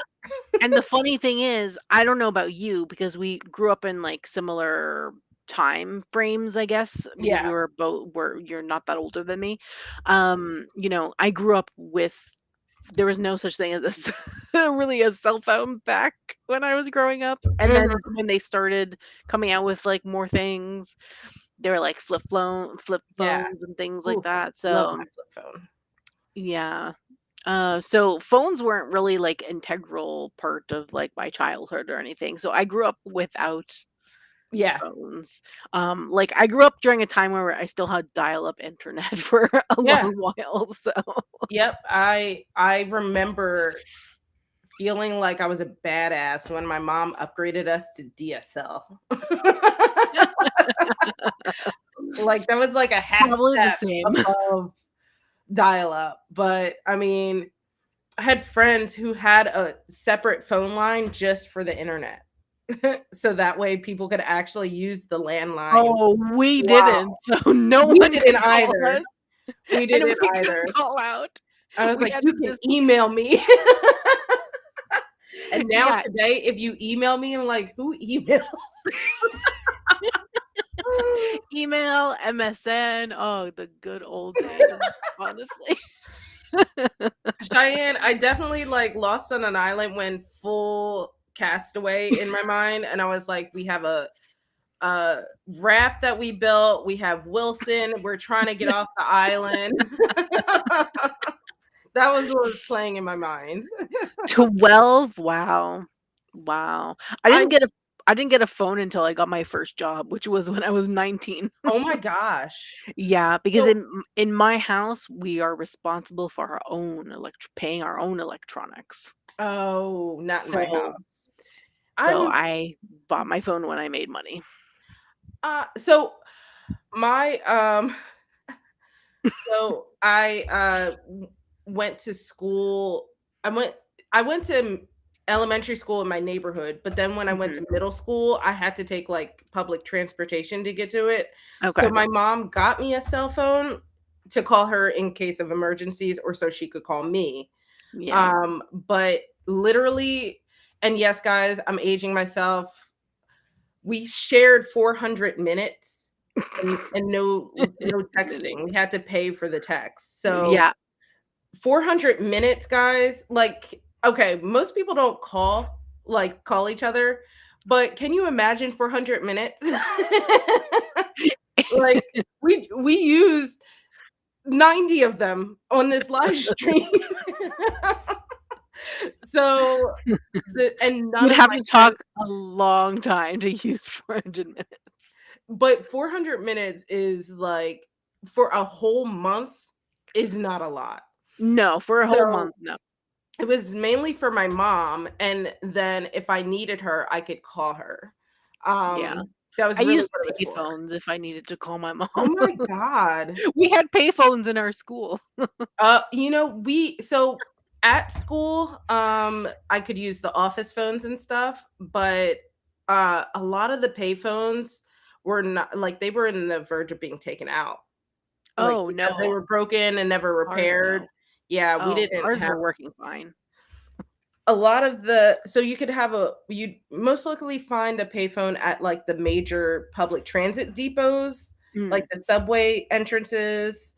But if you're on a bus or something, you most likelihood of finding a payphone was was a little low. So she was like, I just want you to be accessible at all times, because I was like, oh my gosh, how old are you in fifth grade? Like 11, taking public transportation for like 30 minutes to school. So she was just like, no, you gotta get a cell phone so I can make sure that you're okay. Oh, Um, and then that's in funny. high school, um, some of my friends were getting phones, and I remember getting a flip phone that had like an orange screen. Oh I my god. like no one could tell me shit. I knew I was famous. Oh my gosh, I love that phone. Yeah. These kids nowadays will never know the satisfying sound of hanging up on someone by slamming the phone closed. Mm, they are missing out. Oh my god. Oh yeah, worse is sharing minutes. Sharing minutes. Yeah, Yeah, that's mom true. and I shared 400 minutes for a month. So, yeah. Yeah. And that was back before AT&T was AT&T. We had Singular. Oh yeah, I remember them. Okay, let me stop aging myself. Keeping in the same sphere of things, if we didn't live in a society, what would your day to day be I don't even. like? I'd probably go crazy, honestly, because there'd be no structure. It'd be weird. So Would be I weird, I think. kind of took it as like, if we didn't live in like a capitalist society. I didn't take it as a Yeah. straight non-society, because I feel like non-society is just a dystopia.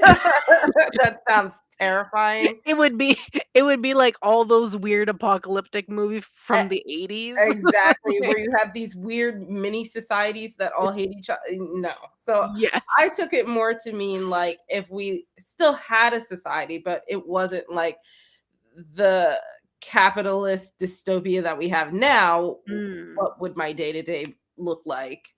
So, I mean, I feel like you wouldn't have the pressures of having to like pay for everything or Oh, be true. homeless. So, I would hope that it would be more of a community. I would love to focus more on like gardening, just kind of being Oh, out nice. and being able Mhm. to really put more time and energy into my hobbies, traveling more, being able to, yeah, I'm not tied to a job, 5 days out of the week, so I can Yeah. do more local things, local events. And I mean, it would be my dream. I told my friends, I was like, if society collapses, or like our only way to manage in society, we should just get a big plot of land that we all split and get tiny houses, have like a little commune. And then we'll have our garden, we'll have our little like community area. I was like, let's just That would do be it. fun as long Yeah. as it doesn't get turned into a cult. No, it I ironically, I did my senior exit project on cults, so no, I know what to avoid. Okay, You can that's good leave at at least. any time. It would But probably be yeah, the that sounds opposite, fun. where we're like, "No, you guys can't come here because you are not up to our standards. You're not fun. You can't live in our commune." Yeah, that sounds fun. When I read that question, I was literally like, this sounds like one of those apocalyptic Yeah, movies from the 80s where we live in like desert land and weird things going on and you're trying to survive for your life. I'm like, I don't know what my day to day would be like. yeah, I was I'd like, "I probably don't try think." surviving. Yeah, I was like, "I don't think that's what they mean." I was like, "I hope not," because I immediately thought the same thing. I was like, Oh God. this does not sound fun. It sounds like all I can do is try to survive." But yeah, when you put it more like that, that Yeah, does sound a lot better. I think yeah, focusing on hobbies and just being able to live life and again, not being like a slave to societal pressures and things mhm. is the is the best.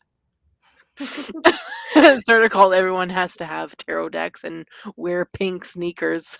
Cheyenne, we wear pink on Wednesdays.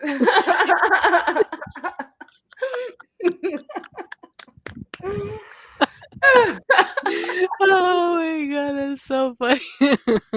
Oh my gosh, Alana said she had a pager. Oh Oh my my, god, that's so funny. uh, oh yeah, Children of the Corn. Never in my life. I It don't took like me a horror movies. long time to like work up the nerve to do corn mazes because of that movie. It, ugh, ugh. I don't even Corn is creepy to this day. no. um, Oh my god. so we have a few things. Let's combine them. So, Okay. what's your ideal way to de-stress and reset? And what are your hobbies outside of divination? Um And I'll oh, I'll add this on. What are you passionate about that people may find weird or unconventional? So kind of loop them all together. okay. Um so de-stress and relax, I guess. Watching movies, watching TV shows. I love doing those kind of things. Playing games probably is What kind another of one. game? I haven't played Minecraft in a while, but I Oh, recently okay. I've been playing what is it? Good Pizza, Great Pizza, or Great Pizza, Good Pizza? Oh, yeah, the diner kind of those games stress me out. I know they stress Luke out too.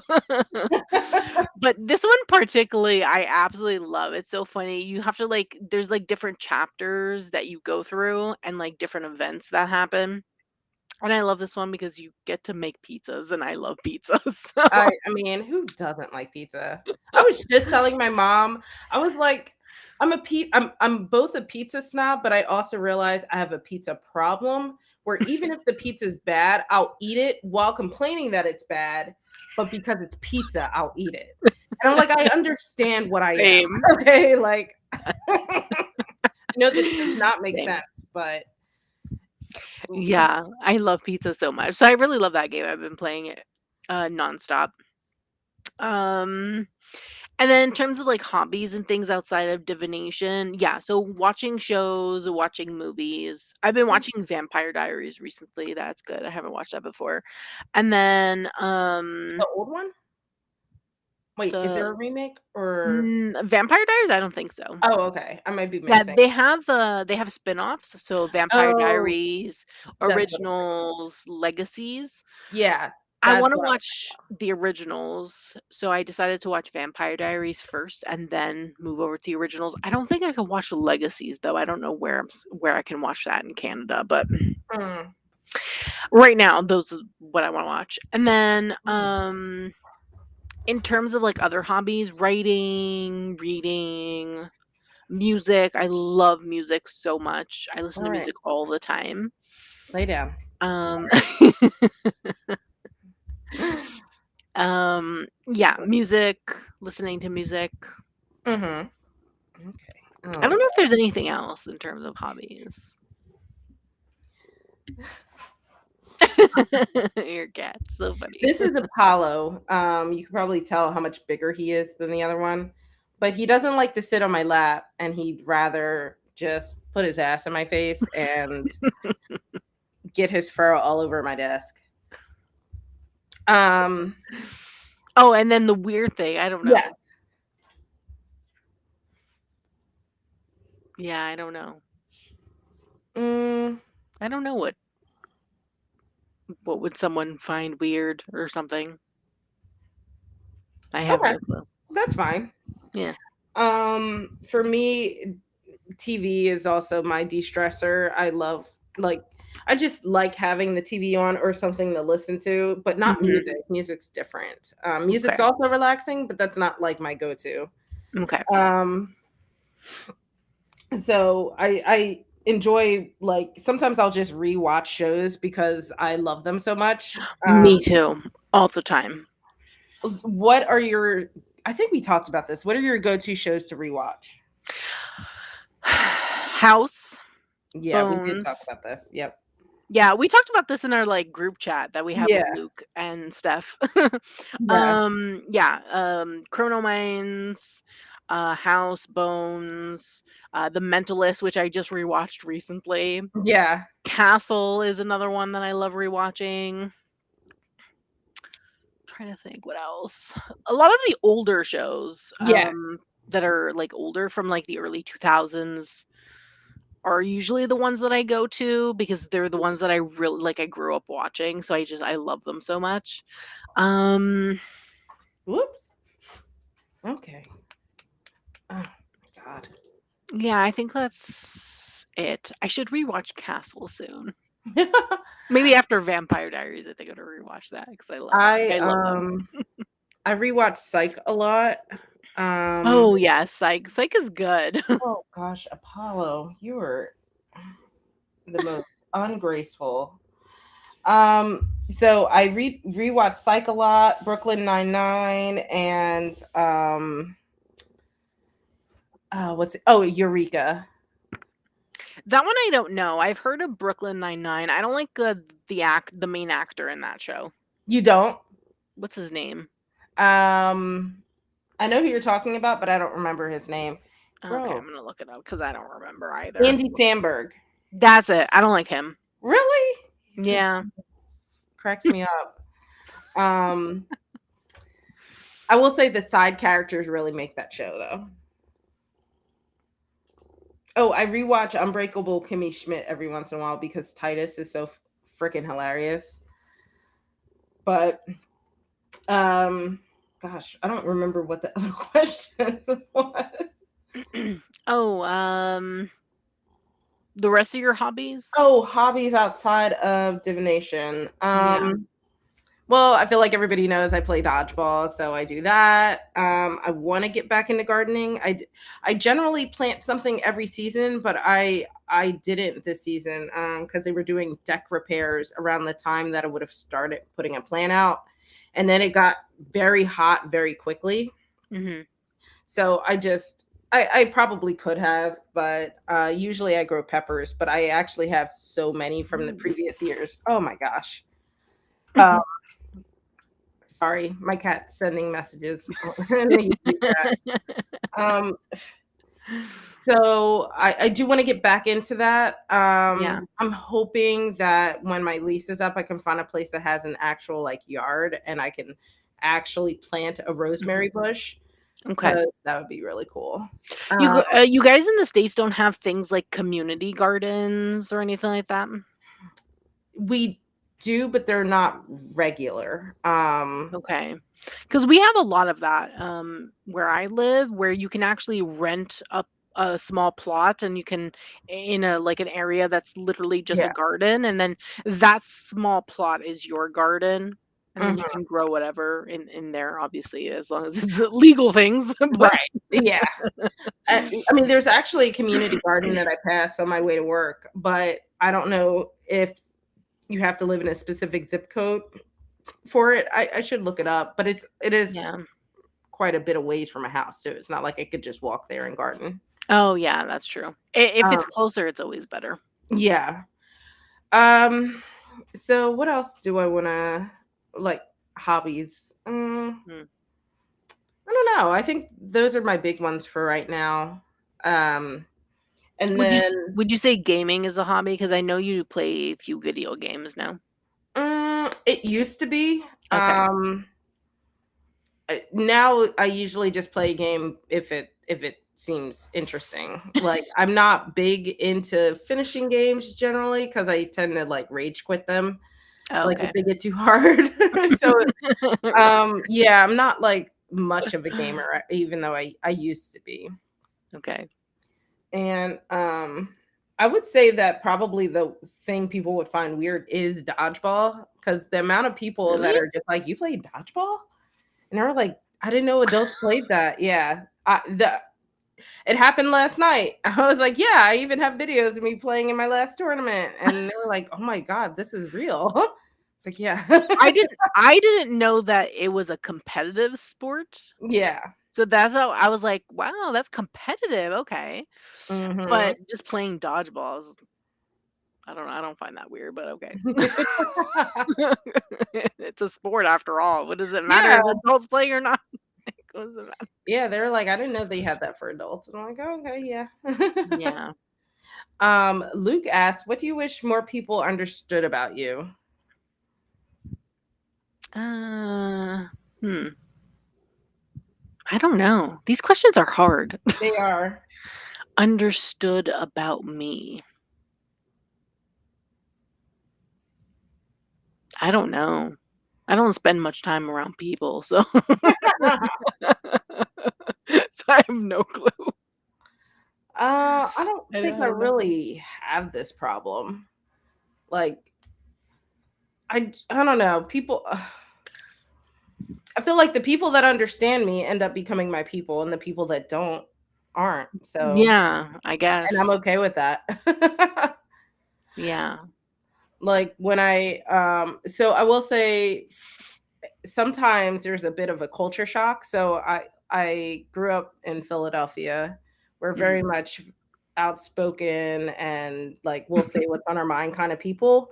So moving to Texas where everything is much more passive aggressive instead of just regular aggressive was culture shock. So I mean, and a lot of people I think thought I was really rude. So I would say maybe in that aspect I wish people understood like, you know, I'm not being rude. I'm just this is how I was raised and we just communicate differently. Yeah. Yeah. But I Mhm. also didn't care. So like I found like the people that I needed to find. So it doesn't phase me. Yeah. Yeah. Um oh gosh. I think these are all gonna start to get somewhat hard. So let's do you have 5 things? What are 5 things on your bucket list? Oh, bucket list. I don't even keep a bucket list. Me So neither. let's just make this up as we go, I guess. Um, I would like to travel to the UK. Okay. That would be one thing. Um,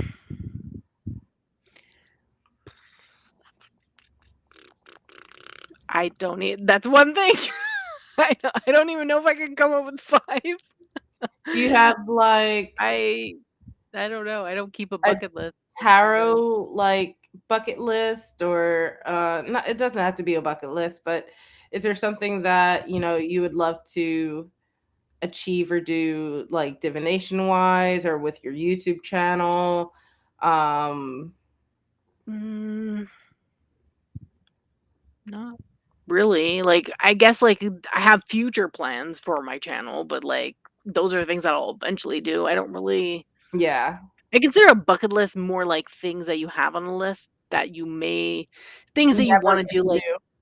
before you like die, Die. I guess, Yeah. or whatever. I don't know.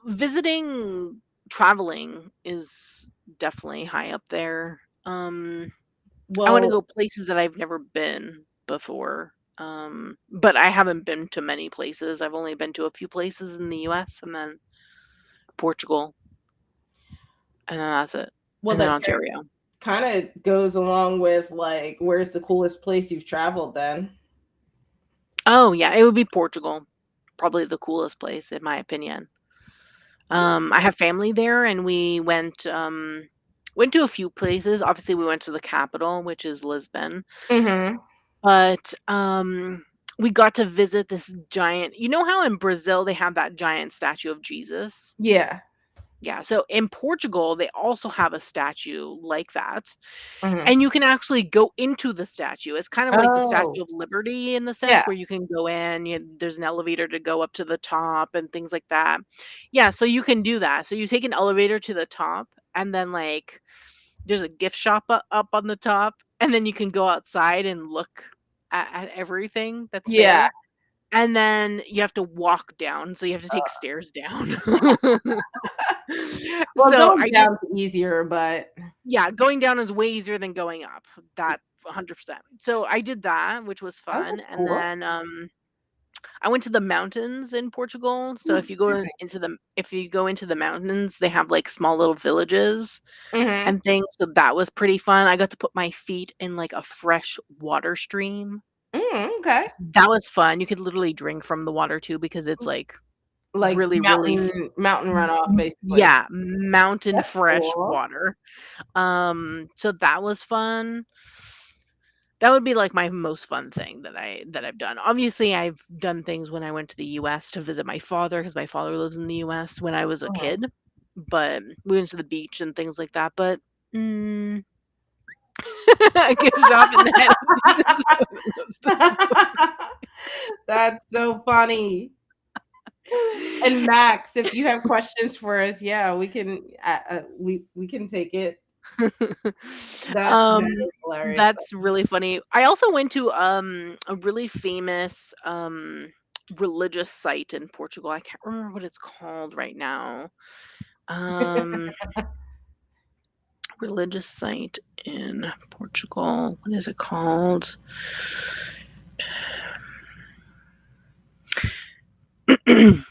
There's like a temple there, and, like, people go to be healed or something. Oh, It was I know what really you're talking about, interesting. but I don't know what it's called. I don't remember. Is it this? Trying to. Yeah, it was really cool. I got my mom a statue of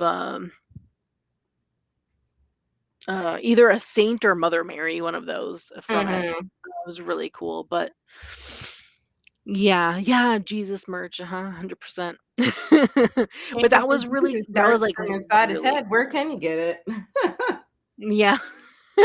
But that was really cool though. I don't know if the Brazilian one you can go in, like, if I'm it's a not tourist sure attraction that or you not, can. but in I'm not Portugal it positive. is, yeah. It's really cool. That's awesome. I'm kind of like you. I don't quite understand the concept of bucket lists because if it's something I really want to do, I'll just do it, I guess. Yeah. So it seems like something that is inaccessible to me in some kind of way. Mhm. But like I guess I had bucket lists when I was a kid, but now that I'm older and I'm in control of my own finances, I'm like, I'll just if I want to do it, I'll do it. So I feel like if it's something that I can do, reasonably Mm. easily, then it's not bucket list worthy. Yeah. Or it Yeah. needs to be something that most people don't want to do. And it's like when people are like, I want to go skydiving, I want to go bungee jumping, something Never in my crazy like life. that. But I'm like, I'm not into that. I'm not jumping out of a perfectly good plane or leaving my life on the line to like rubber bands. I'm not gonna do any of that. So Same. yeah, None of those things interest me either, no. so yeah. No. But I think the coolest place that I've traveled was probably Bali. It was beautiful. It was Oh. amazing. The people were great. The food was great. It was so affordable. Like it was so nice that my friends and I were like, maybe we can get our commune land here. We'll just retire to Bali. Um, Yeah, it was Bali is beautiful. mhm. Um, I would love to go back, so, one day. Um, let's see. Maybe that's your bucket list item to go back to Bali. I'm like, not really, because 'cause I'll just go back.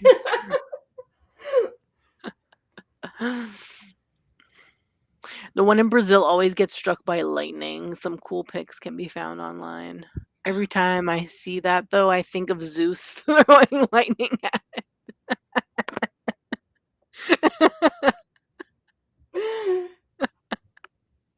That is kind of what I was thinking too. It's so funny.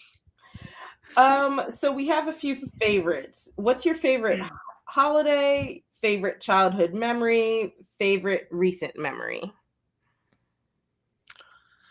Um,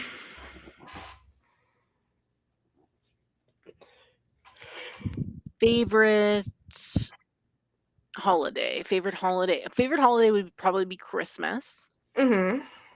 That probably goes with some of my favorite childhood memories. Oh, that would make sense. Um, yeah. My mom, when I was a child, used to decorate our tree. We have the best decorations for Christmas trees ever. So in the 80s and 90s, you could literally get a catalog where you could get Mhm. limited edition kind of ornaments. They're breakable. They're very like things that you can't even probably find nowadays. They were not cheaply made whatsoever, Yeah. and my mom used to order a bunch. I have a bunch of Disney ones. I have ones that literally need to connect to your lights and they do things. They light up or Oh, they spin. We have the best ornaments ever that's for our cool. Christmas tree. I love them so much. Um, so that would probably be a favorite childhood memory. Then what was the last one? Favorite Favorite recent memory. recent memory. Oh, hmm.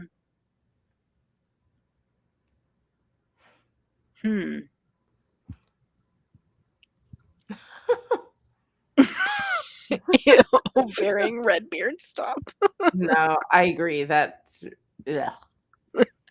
Um, recent memory. Um,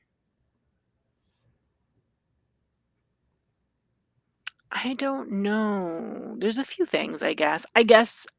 Reaching 1,000 subscribers, That's graduating from school, mm, going to university is not a recent memory, but it is a good one. Well, I don't know how recent we're talking, but that was a good one that happened in the last, like, 10 years well, or let's whatever. combine that into what's the greatest accomplishment of your life so far?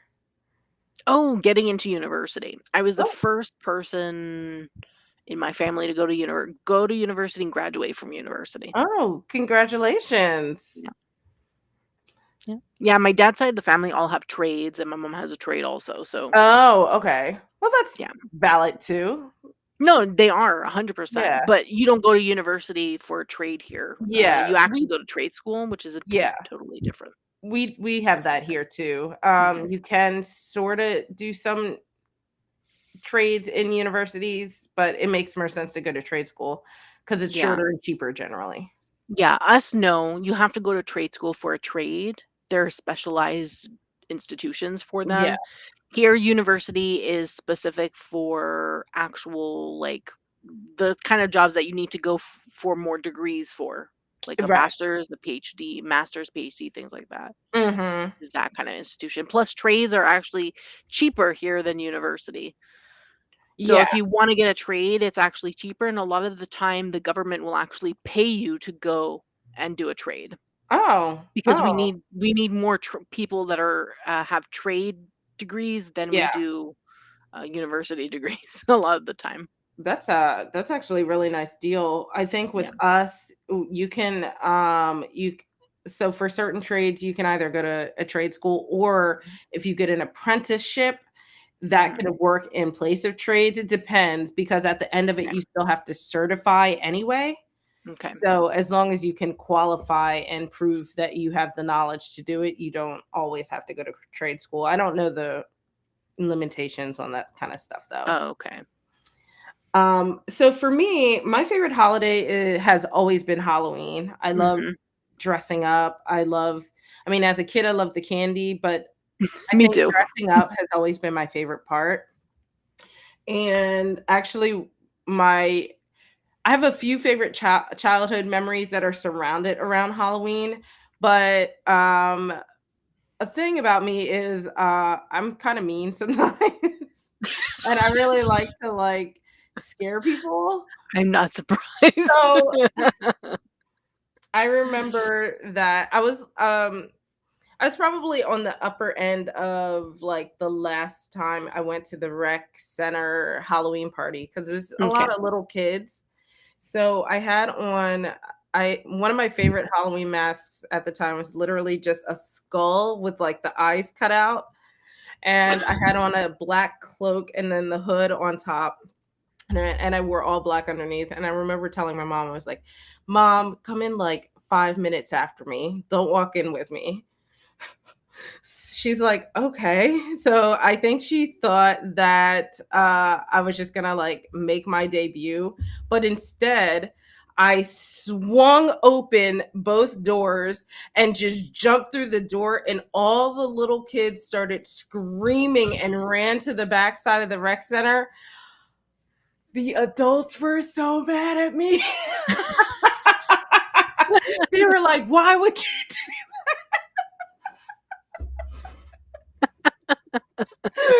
Oh gosh, that memory. I don't remember what I had for breakfast, but I will remember that on my deathbed. Oh gosh, that gives me such joy. And then there was Oh my another god. time. It was I had that mask for years, so it was probably the last few years that I could get away with trick or treating. And I went and got some candy, and then I turned around, and there was this little girl dressed as a princess. And she saw me and her eyes got wide and she just started stumbling. And the way that our houses are built is like there are stairs, landing, stairs, and then the doors. And Okay. on the landing, it's like a hill on both sides. Oh. And she started stumbling towards the hill. So I was not trying to scare her. I everything was just happening too quickly. Mm. So I lunged and grabbed her because she slipped. Yeah. She started screaming. I was like, "Oh no." I was like, "I'm gonna Yeah. be her childhood trauma." Oh my. I felt so bad for that one. Oh my goodness. But I was like, the one time I wasn't trying to scare little kids, I probably gave that little girl nightmares for years. Oh my god. Oh my goodness. But yeah, I had a lot of fun memories around Halloween. Um, gosh, favorite recent memory. I mean, obviously my trip to Spain was amazing with my Oh family. yeah. It was nice to finally have a family trip. We haven't done them in years. Um, I think the last I think the last family trip I went on was like in 2003. So 20 years. But yeah, that was definitely a favorite memory. Mm. Also, Varying Redbeard asked if we've ever egged a house, and the answer for me is no. No, no, I have never done that. Despite being mean and liking to torture kids, apparently, I was actually pretty much a goody two shoes. Me too. I didn't like to break rules, but Me I too. also didn't like dumb rules. So, but no, I would never do anything that counted as like vandalism. But I Agreed. did like to prank people. Um, I hate pranks so much. I don't mind pranks as long as you are not like physically hurting someone or Mm, like damaging anything in any kind of like permanence. Like okay. where they would drop something and it breaks or stuff like that. I don't like that. But Okay. like I think my best two pranks ever were on April Fools. Did I tell you guys this story? I I have used no a idea. rubber band to tie down the vegetable sprayer on the sink, so it was always in the on position, and then I faced it so it was facing out. And my mom, she's bless her heart, she's really smart, but sometimes she's just slow on the uptake. So she's telling me this story later because I left the house before her, and she apparently went to the sink and the vegetable sprayer is in the on position. So it sprayed her. And then she like slams the faucet off. And then she just keeps trying it. So it keeps spraying her.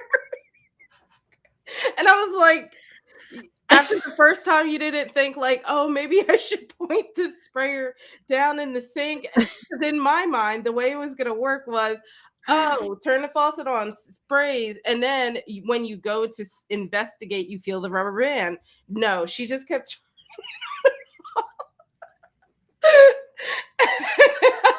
And I was like, that was probably the best accidental prank I have ever done. I mean, purposeful prank, but she made it better. And now I wish it was like in that time where you could record and, all of that, all the cameras you can get. Yeah. 'Cause, I would have if I had that video, that would be my comfort video for life. And then, the other prank was, one of my really close friends in high school, he has the same birthday as me. Oh. So, I took a bunch of empty boxes, wrapped them individually, and put them inside each other, Oh and then my god.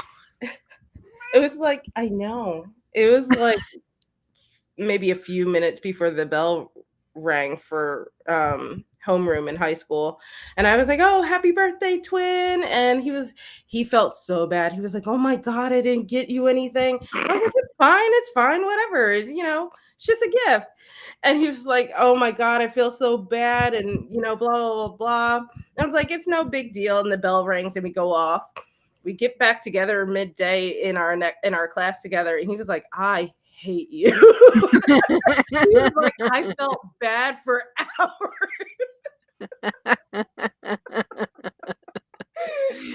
Oh That one my was a god. good one.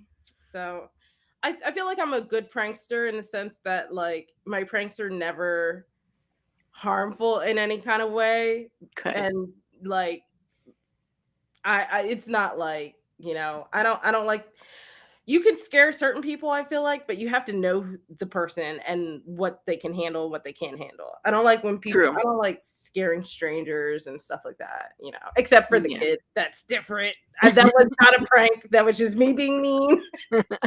I'm openly aware that I was being mean. Oh my god. Oh, goodness, that's so funny. Um, This one's interesting. What is something that scares you? And conversely, what is something that makes you happy? um, bugs. Bugs scare me. They freak me out. Ugh, yeah, I don't like I especially don't like them. spiders. Ugh, Yeah, why do they have so many legs? I Ugh, don't know.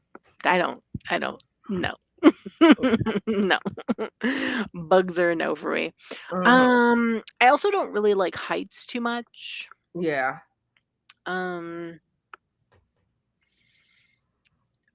but other than that, I don't think anything else scares me. I don't think anyway. And then what makes me happy? I don't know. Life, my Life, hobbies, okay, hobbies, yeah. doing stuff I love. That makes me Mhm, happy, I guess. Listening to music I really like. That makes me mhm. happy. So yeah, I more than agree. four legs, kill it with There fire. Nothing needs to have more than 4 legs. Nothing. There's no It reason. doesn't matter if it has four legs. It's a bug. I don't like bugs. I think If it all bugs have more flies, than 4 legs, don't they? I don't know. I think all insects have, I don't know. like, 6 or more. I don't know. For what reason? They freak me out. I I don't like bugs that fly either. I know. I have a little gnat here that's getting on my nerves. um, yeah. Don't ever go to Australia. They have gigantic spiders out Oh there. my gosh. My girlfriends were like, "Let's go to Australia so we can like say we went and saw the Great Barrier Reef before it, dies off." I'm like, "Oh god, I need a hazmat suit for that entire island."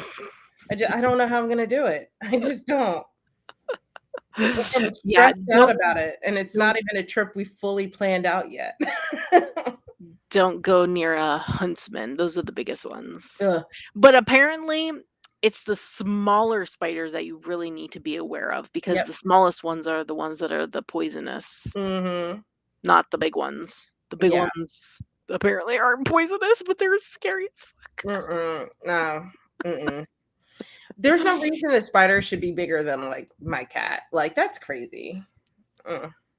Ugh. Yeah. No. Um, yeah, I'm actually kinda like you. I don't like bugs don't scare me, but spiders do. Mm. and I do have a mild fear of heights, but I tend to do things to kind of curb that a little bit Yeah, same. because I don't want it to become debilitating because I've seen Yeah. what that looks like in people. Yeah. Um,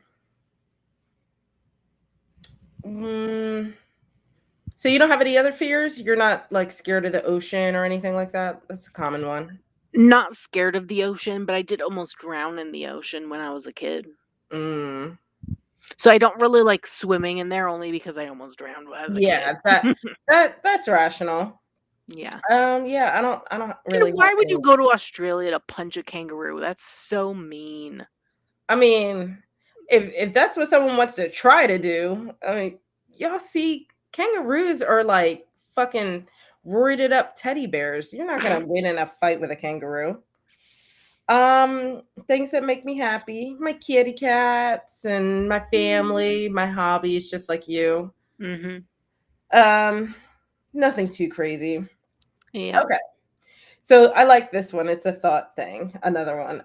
You're given $1 million. What's the first thing besides paying off debt that you are purchasing? Buy a house. Yeah, absolutely. I'm getting a house for me, a house for my mom. Um, Pay off. Well, no, I guess that counts as debt. I was gonna say pay off my car, but yeah, Yeah. I would Well, buy. we'd for sure pay off our debt. I think that just means that we would do that, and then what would be the other things we would Yeah, do? yep. I'm immediately gonna buy a house. Me too. And then probably the rest will just go into like savings or something else. Maybe Luke is like a house for your cats. they need a house, man. Like they're I mean, he's literally all up my whole desk is taken up by You him right could make a room, like, if you bought a house, you could make a room specifically dedicated to them. I've now. I would seen love that. there's oh my god, there's this account on TikTok, I don't remember the name of the account right now, but they made this closet that it was like a walk-in closet. They made it into this secret space for their dog. It's like the Oh, cutest thing ever. And there's like a doors in the wall. They made doors into the wall so they can go in. The dog can go in. And there's literally like a TV in there, a oh, I've seen fireplace. that. Yes. Oh my god, it looks amazing. Like if I bought a house and I had cats, I would make a room dedicated to them where they could have I would their own love things that. on the wall, like a Yeah, climbing thing on the wall, like a whole yep. thing I would dedicated to love it them. like where they could go around the entire room and stuff like Yeah. that. Yeah. Yeah. If It's I so had enough fun. rooms, what are you doing? You got something in your eyeballs? I would love a room where I could just like and then you're in front of the camera. um, where they could just go and be their own and that's where all their like toys and towers and Yeah. stuff were. Yeah. And I also watched this other video recently of these people they made like a connecting like a tunnel connecting to the outside from their Yeah. house, and they made like this huge cat outside The patio? yeah, but it was like enclosed so they wouldn't be able to like run away Yeah. or They anything, or call anything them would get to them. patios. They're It was enclosed like they're basically like a porch for your cat. Yeah, oh my Yeah. god, I was like, "That's so funny, so cute." There was all these cats going in the in the little thing, in the little tube and going into the outside, playing with grass. Thank you, Cheyenne. I appreciate that. Thanks for coming, Yeah. Cheyenne. Enjoy the rest of your Sunday. Yeah. Okay. Are there any questions that I missed, Sil, that you wanted to backtrack and hit up before Okay, we're done? let's see. Mm, You have a lot to say, Apollo. uh, nope, we covered that. Oh, thank you, Cheyenne. Oh, here's one. Do you do readings for your family members or coworkers? Oh, Or I guess friends, can include friends in that too. I've done readings for my mom. And I actually did some readings for my friends while we were on vacation in Spain. So yeah. Um, I actually did a reading for my best friend, and what's awesome is that reading was the reason she reconnected with her current boyfriend. Oh, And it good for wasn't them. that he was an ex or anything. It was just that the timing had never really been right between them. Mhm. And now they're like out traversing Italy and stuff together. So I'm like, huh, that's because of me. Nice. Yeah, I would say, Not coworkers though. I mean, I would probably to the one coworker, but she's hmm. never asked. I've never given I've given readings to a few friends, but that's about it. Hmm. No one else. No one at work or not my mom or anything like that. Oh, okay. Let's see. What else did we not answer here? Mm. Do you collect anything other than tarot and oracle cards? Oh. Um I used to. Mm. What do I collect now? Do I collect anything What now? what did you use to collect then? I used to collect ball jointed dolls. Yeah, What's like a ball jointed doll? What's that? they are basically these Asian dolls that are That you can like move? like Like, their joints completely move. Yeah, I oh, mean, it was a okay. whole thing. It was a very expensive hobby. Um, Wow. and then I got into Lolita, and I guess I kind of collect like Lolita dresses, but I don't really consider it collecting if you like use it and wear it. You know what I mean? But I guess I do Well, technically tarot and collect oracle, you tarot. can collect Yeah. that and use that. Yeah. So So I guess I would say so. that's a collection in my opinion, even Yeah. if you use it. But Um, not so much anymore. mhm. I What used about to you? I used to collect Pokemon cards when I was Oh. younger. I Oh, yeah, don't that was anymore. big. Yeah. Um, and we used to also collect. I have a big book collection, but we used to collect movies, TV shows. Like I have a huge Oh, DVDs. I did used to do that back before streaming was a thing and downloading videos was a Yes, thing. I yes. had a shit ton of VHSs, and then once Mhm. DVDs came out, a crap ton of them. Yeah, me too. I have over, I think, 2,000 DVDs. Oh, wow. Yeah, We've purged them over the years, so we I have finally got not. rid of. I have not. But yeah, we used to get a lot from like the Walmart $5 bin. Yeah, the big bins, yeah, Yeah, we used you to would do go that through. too. Oh my god, my mom and I would spend so much time. We'd literally organize. The bin is always a mess. We'd literally organize it, make piles so we could find movies That that we were sounds looking for. very much like you. It was fun. We used to do that a lot. Don't do that anymore, of course, with streaming and things like that. So, Hmm. let's see what else. Oh, I missed like a whole section and I didn't even realize it. Favorite mass market deck company? Probably Hay House. Yeah. I'm not familiar with like previous Hay House, but current Hay House, I like their card stock. Mm. For Oracle, I would probably say probably Tarot too. Do I have a Hay House Tarot deck? Lightseers. Lightseers, yeah, yeah. Then Hay House, I Mm. would say. I would say Hay House running press also. Oh, I do like running presses. I like their deck boxes. Yeah, me too. Um US games. I like a lot of US game decks even though now I can't really get most of them, especially the newer stuff. Yeah. I can only get older stuff from them, Mhm. like looking up my tarot collection. Mm, yeah, and then I have a little bit of every other Yeah. all the other people, so but those probably would be Yeah. my I favorites. think totally agree with Hay House being. I like Yeah. their consistency.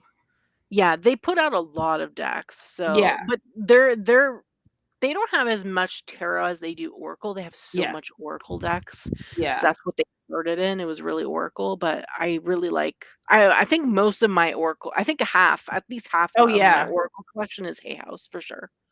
It yeah, actually. Yeah, for sure for me anyway. Yeah. Let's see. We answered that. We answered that. We answered the. Oh no, we didn't answer this. Favorite tarot deck of all time and favorite oracle deck of all time. That's Favorite so hard. tarot deck of all It's time. so hard. Of all time? Of all time. I guess out of everything you own. Oh my god. That's It's um hard.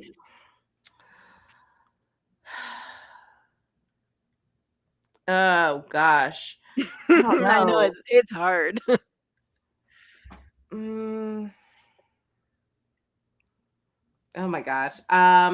So I guess for mass market Yeah, in let's think general, let's talk about mass market because indie yeah. is really sometimes really hard to buy or and things Yes. are out of print and things. So And that just ramps it up even more. That one's harder because yeah. there so I think mass market and like I would say general usability, I might give that to my Game of Thrones tarot. Mhm. Because it's very affordable. Yeah. The cards are very basic, but it's fully illustrated. The best like themed deck, like pop culture themed deck. Yeah, fandom. Fandom, there we go. The best Yeah. fandom deck that I've come across, in my opinion. Mhm. And even though it's like $20, I think, comes in a really nice little box set and Mhm. has a hardback uh, guidebook. Yeah. So I think all of that together kind of makes that one really top tier, Yeah. in my opinion. There was actually another edition of the Game of Thrones. The first edition was actually a linen cardstock. Now Yeah, yeah. the Told me that. I missed yeah, that. now the edition is no longer in linen. It's like a different kind of cardstock. Yeah, it's just Yeah, it's just like a regular. playing card kind of feel, actually. Yeah. What about the Oracle deck? Favorite Oracle deck of all time. Mm. Oracle's hard because it's so I they're know. I so can't. I don't even different know. from each other. I think I'll probably, and again, we're sticking with mass market. I think Mhm. I've been really enjoying the Signs of Our Times Oracle. Yes, that one's It good. goes with a lot of my different tarot decks really, really well. So I Mhm. like the versatility in that aspect Mhm. in terms of just how it pairs pretty seamlessly with a good portion of my collection. Yeah. Favorite tarot deck of all time. That's really hard because I have a lot of decks. So there's a lot of decks that I really, really, really love, that I would consider favorites. Just say the wild unknown and get it over with. It would actually that's not what I was actually gonna say. I was gonna say either the I know, shocking, right? I was actually gonna say, either the Lightseers or, This Might Hurt Tarot, but the mass market edition Mm. in terms of tarot, because you were talking about usability and things like that, and I think those are pretty usable in my opinion, like decks that you can use for everyone, every day, things like that. In terms of Oracle, damn it, I don't know. I actually, in my head, was debating on Light Tears and This Might Hurt, but I think the fandom aspect and the hard guidebook kind of, and it's cheap. It's so affordable.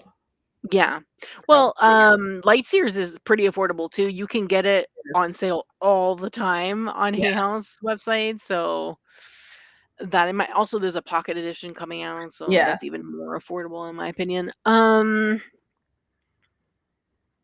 Oracle is way harder because I have so many Oracle decks. I don't even know. But if I'm thinking about in terms of pairing with the 2 decks that I talked about, it would have to be the Signs of the Times, because that one is the one that I pair the most with those particular decks. Yep. It pairs so beautifully with both of them, and then Yeah, it pairs really well with my Meraki tarot, and then it pairs really well with my Black Femme tarot. yeah, It because just it's a modern yeah, deck. it's modern and kinda has that, like, I don't know how to explain the art, but it just has that same sort of style. It's in that same realm, so it all looks like it, and then the vibrancy of the colors just goes really, really well. Yeah. She has another deck that I really want that is actually older than the Signs of Times, Mm. Crystal Banner. I don't remember the name of it. Let me just check. Crystal Banner. Let's see. Yeah. Oh, oh, she has another deck coming out Oh, what is it? next year. It's called 111. Is this a book? Oh no, it's a book. Oh. It's called 111 Oracle Spreads for Every Day. Enhance your reading, spark your intuition, deepen your Hmm. connection with any card deck. It's coming out by Hay House. Great. Haha. The other deck that she has that I don't have and really want also is the Absolute Affirmations. It's 44 positive affirmation cards. Yeah. It's also modern, with the depictions on the cards, like the Yeah. imagery. Okay. Yeah, and that's the other one that she has out that I really like. It's really cute. I don't know if anyone could see, but Oh, okay. Yeah, that's this cute. one. It has Oh, like they're an square. image. Yeah, they're square, yeah. And it has the affirmation on the front and then information on the back. Mhm. But it's like Okay. that modern feel. Like this one Yes. says I am dope and then it has like a sweatshirt on it that says dope on it. Oh, I like that. I like that a lot. Yeah. So, yeah, and then she has like this one that says I can overcome any obstacle and it has one of those street signs on it. Mhm. Yeah, that's really cool. I really like it.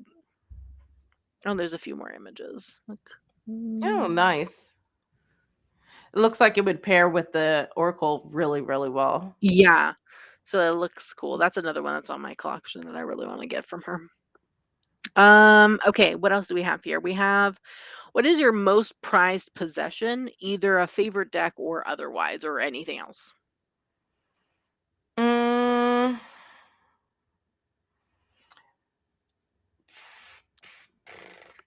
probably my car.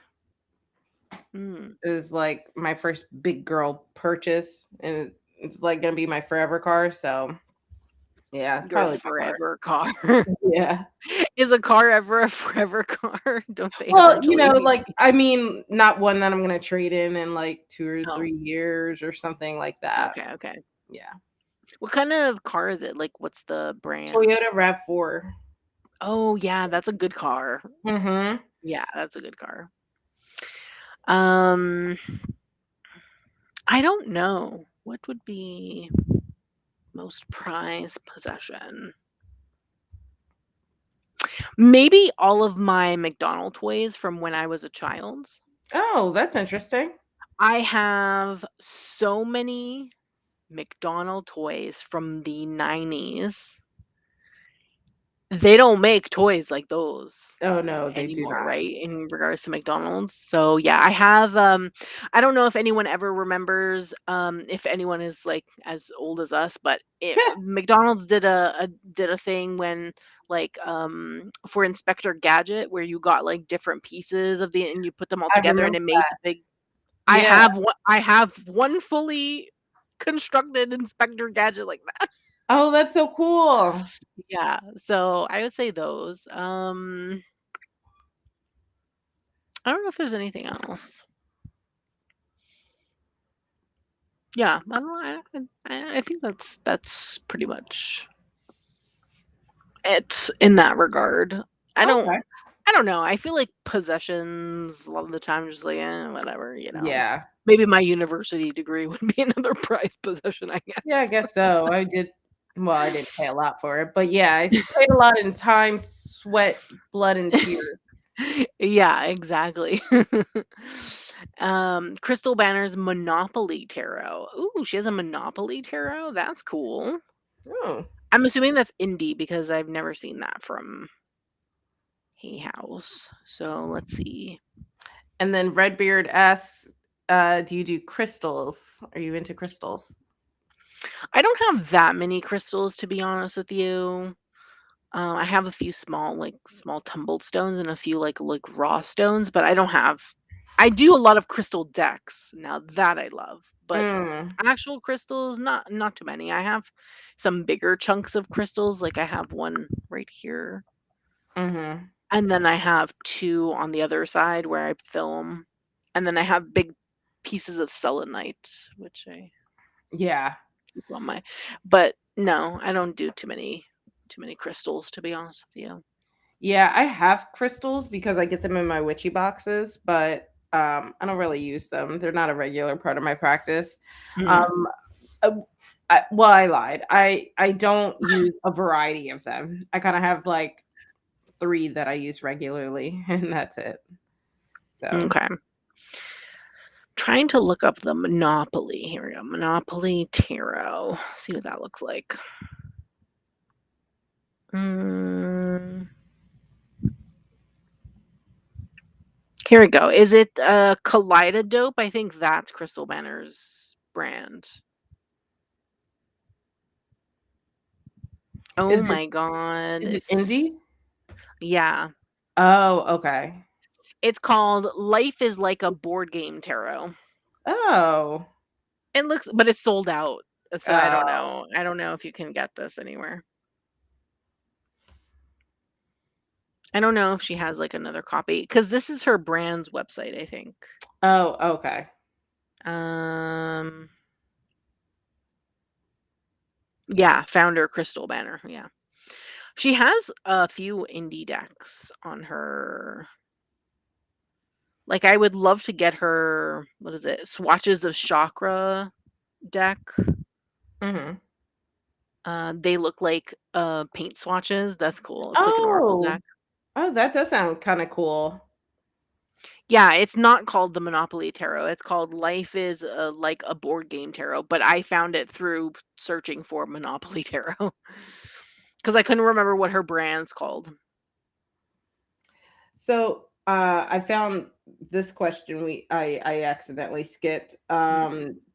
And it's funny because Alana and I were just talking about this.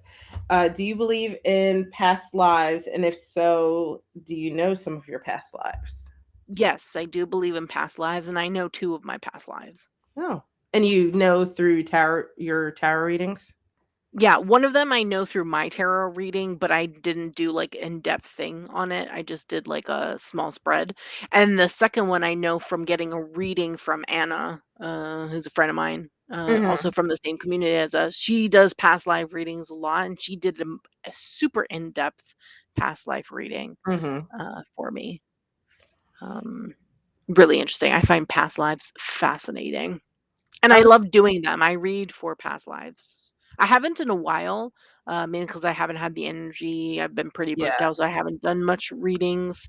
But when I have been doing them, they're always super fascinating. Like I did a past life once where so for someone that wanted one. For one of my giveaway winners that I did when I did giveaways, my Instagram and stuff, and Hmm. they were a doctor in World War II. Was it World War II or World War One? Something like that as a past life. Hmm. And I was like, that's weird. Oh, That's interesting. cool. It's really cool. What about you? I was telling Alana that I'm not sure. I don't have Mhm. a fully formed opinion on it. Yeah. So that's kind of one of the she messaged me because she was asking if I could give her a past life reading. I was like, well, I'm not really sure how I feel about past lives, so I try not to give readings on them because I don't Mhm. know what I'm relaying to people. Yeah. And um and I was like, if I figure it out, then yeah, you could be my guinea pig and let me practice on you. But yeah, I don't know. I'm not sure. Not convinced, but I'm also not. like I haven't decided like, oh, this isn't a real thing either. It's Mhm. somewhere in the middle. Okay. Yeah. I guess we could do the question above it since we haven't done that one. Yes. Oh my god, Apollo. Okay. There you go. Good boy. Do y'all okay, so do you resonate with being a starseed or feel like you're not part of this world?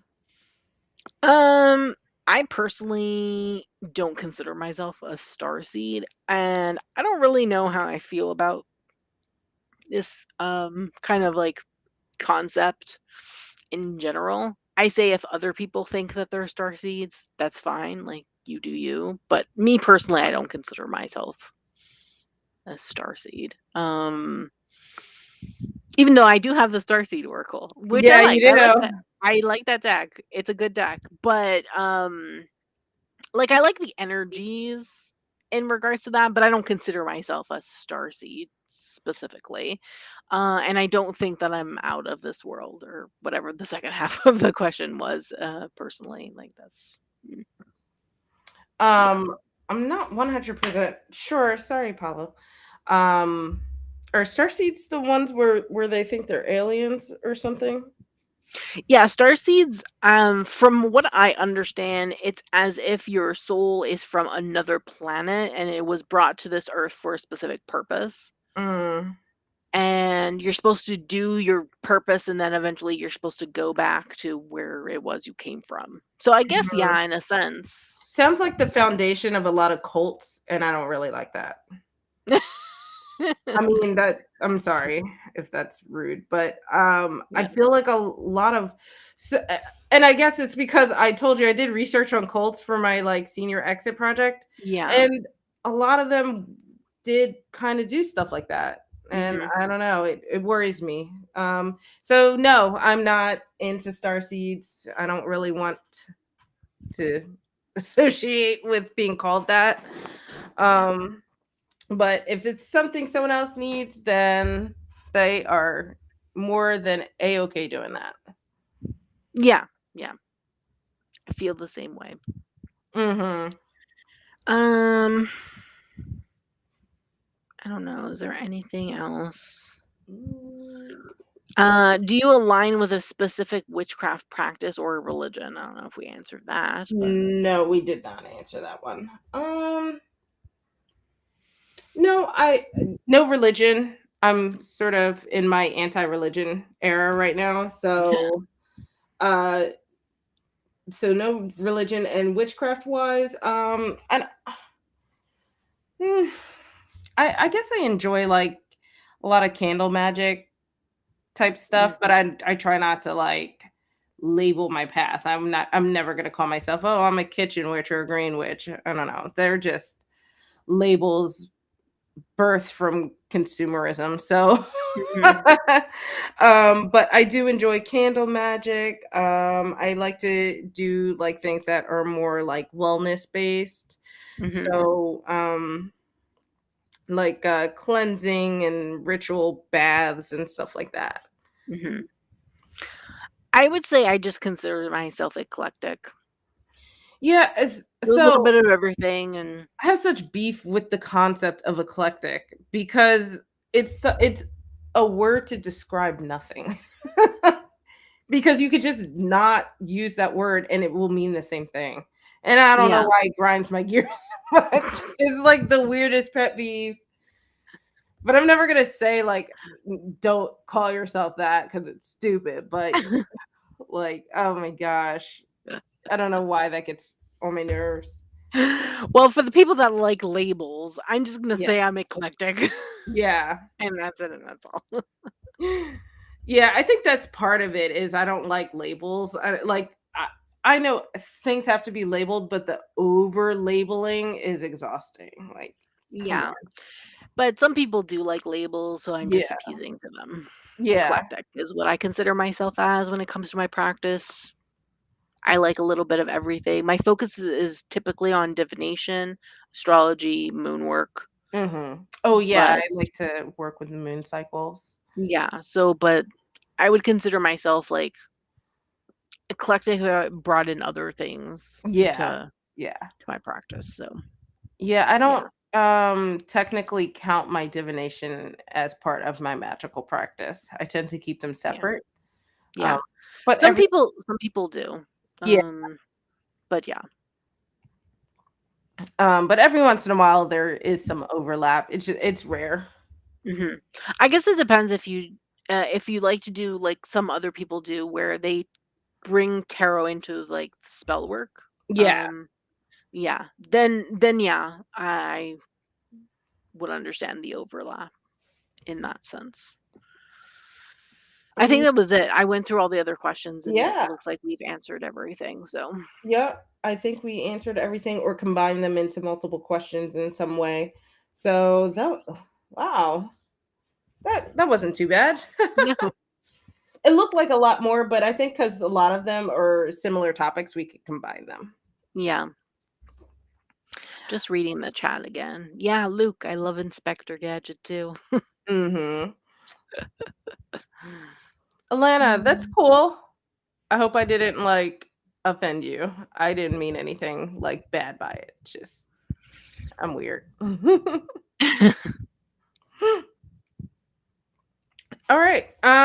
Well, that was our 1 year Tarot Tube anniversary or live streaming rather, I should Yeah. say. Um what or let me see. Do we have something scheduled for next month already? Yes. Okay. Pulling up my calendar if I can find it. I think it's at the end of the month. Yes, I think so too. Well, it's with Alana, so it's with Yeah. Alana. Okay, yes, the 20th. Okay. Yes. Hmm. So, on the 20th of August, we are going to be bringing back Alana to the mix. So, if you guys want to, make sure you follow oh my god, I'm in Instagram mode. Make sure you subscribe to her channel as well. So you have me, you have Sil, you have Alana. You can't miss the notifications. You can't miss Yeah. the announcements. Yes, exactly. Oh, and no offense taken, she says. Yes, weirdos unite. So I look forward to our trifecta stream next month, and I hope you guys are there. So yeah, any final words? Oh No, everyone should just subscribe to all the channels and me, Brittany, yes, Lana. And that's really it. Honestly, all our social medias are usually linked also yeah, they're all in the in the description. description. So, mhm. Other than that, have a nice day, everyone. Yeah, enjoy the rest of your Sunday, guys. Bye. Bye.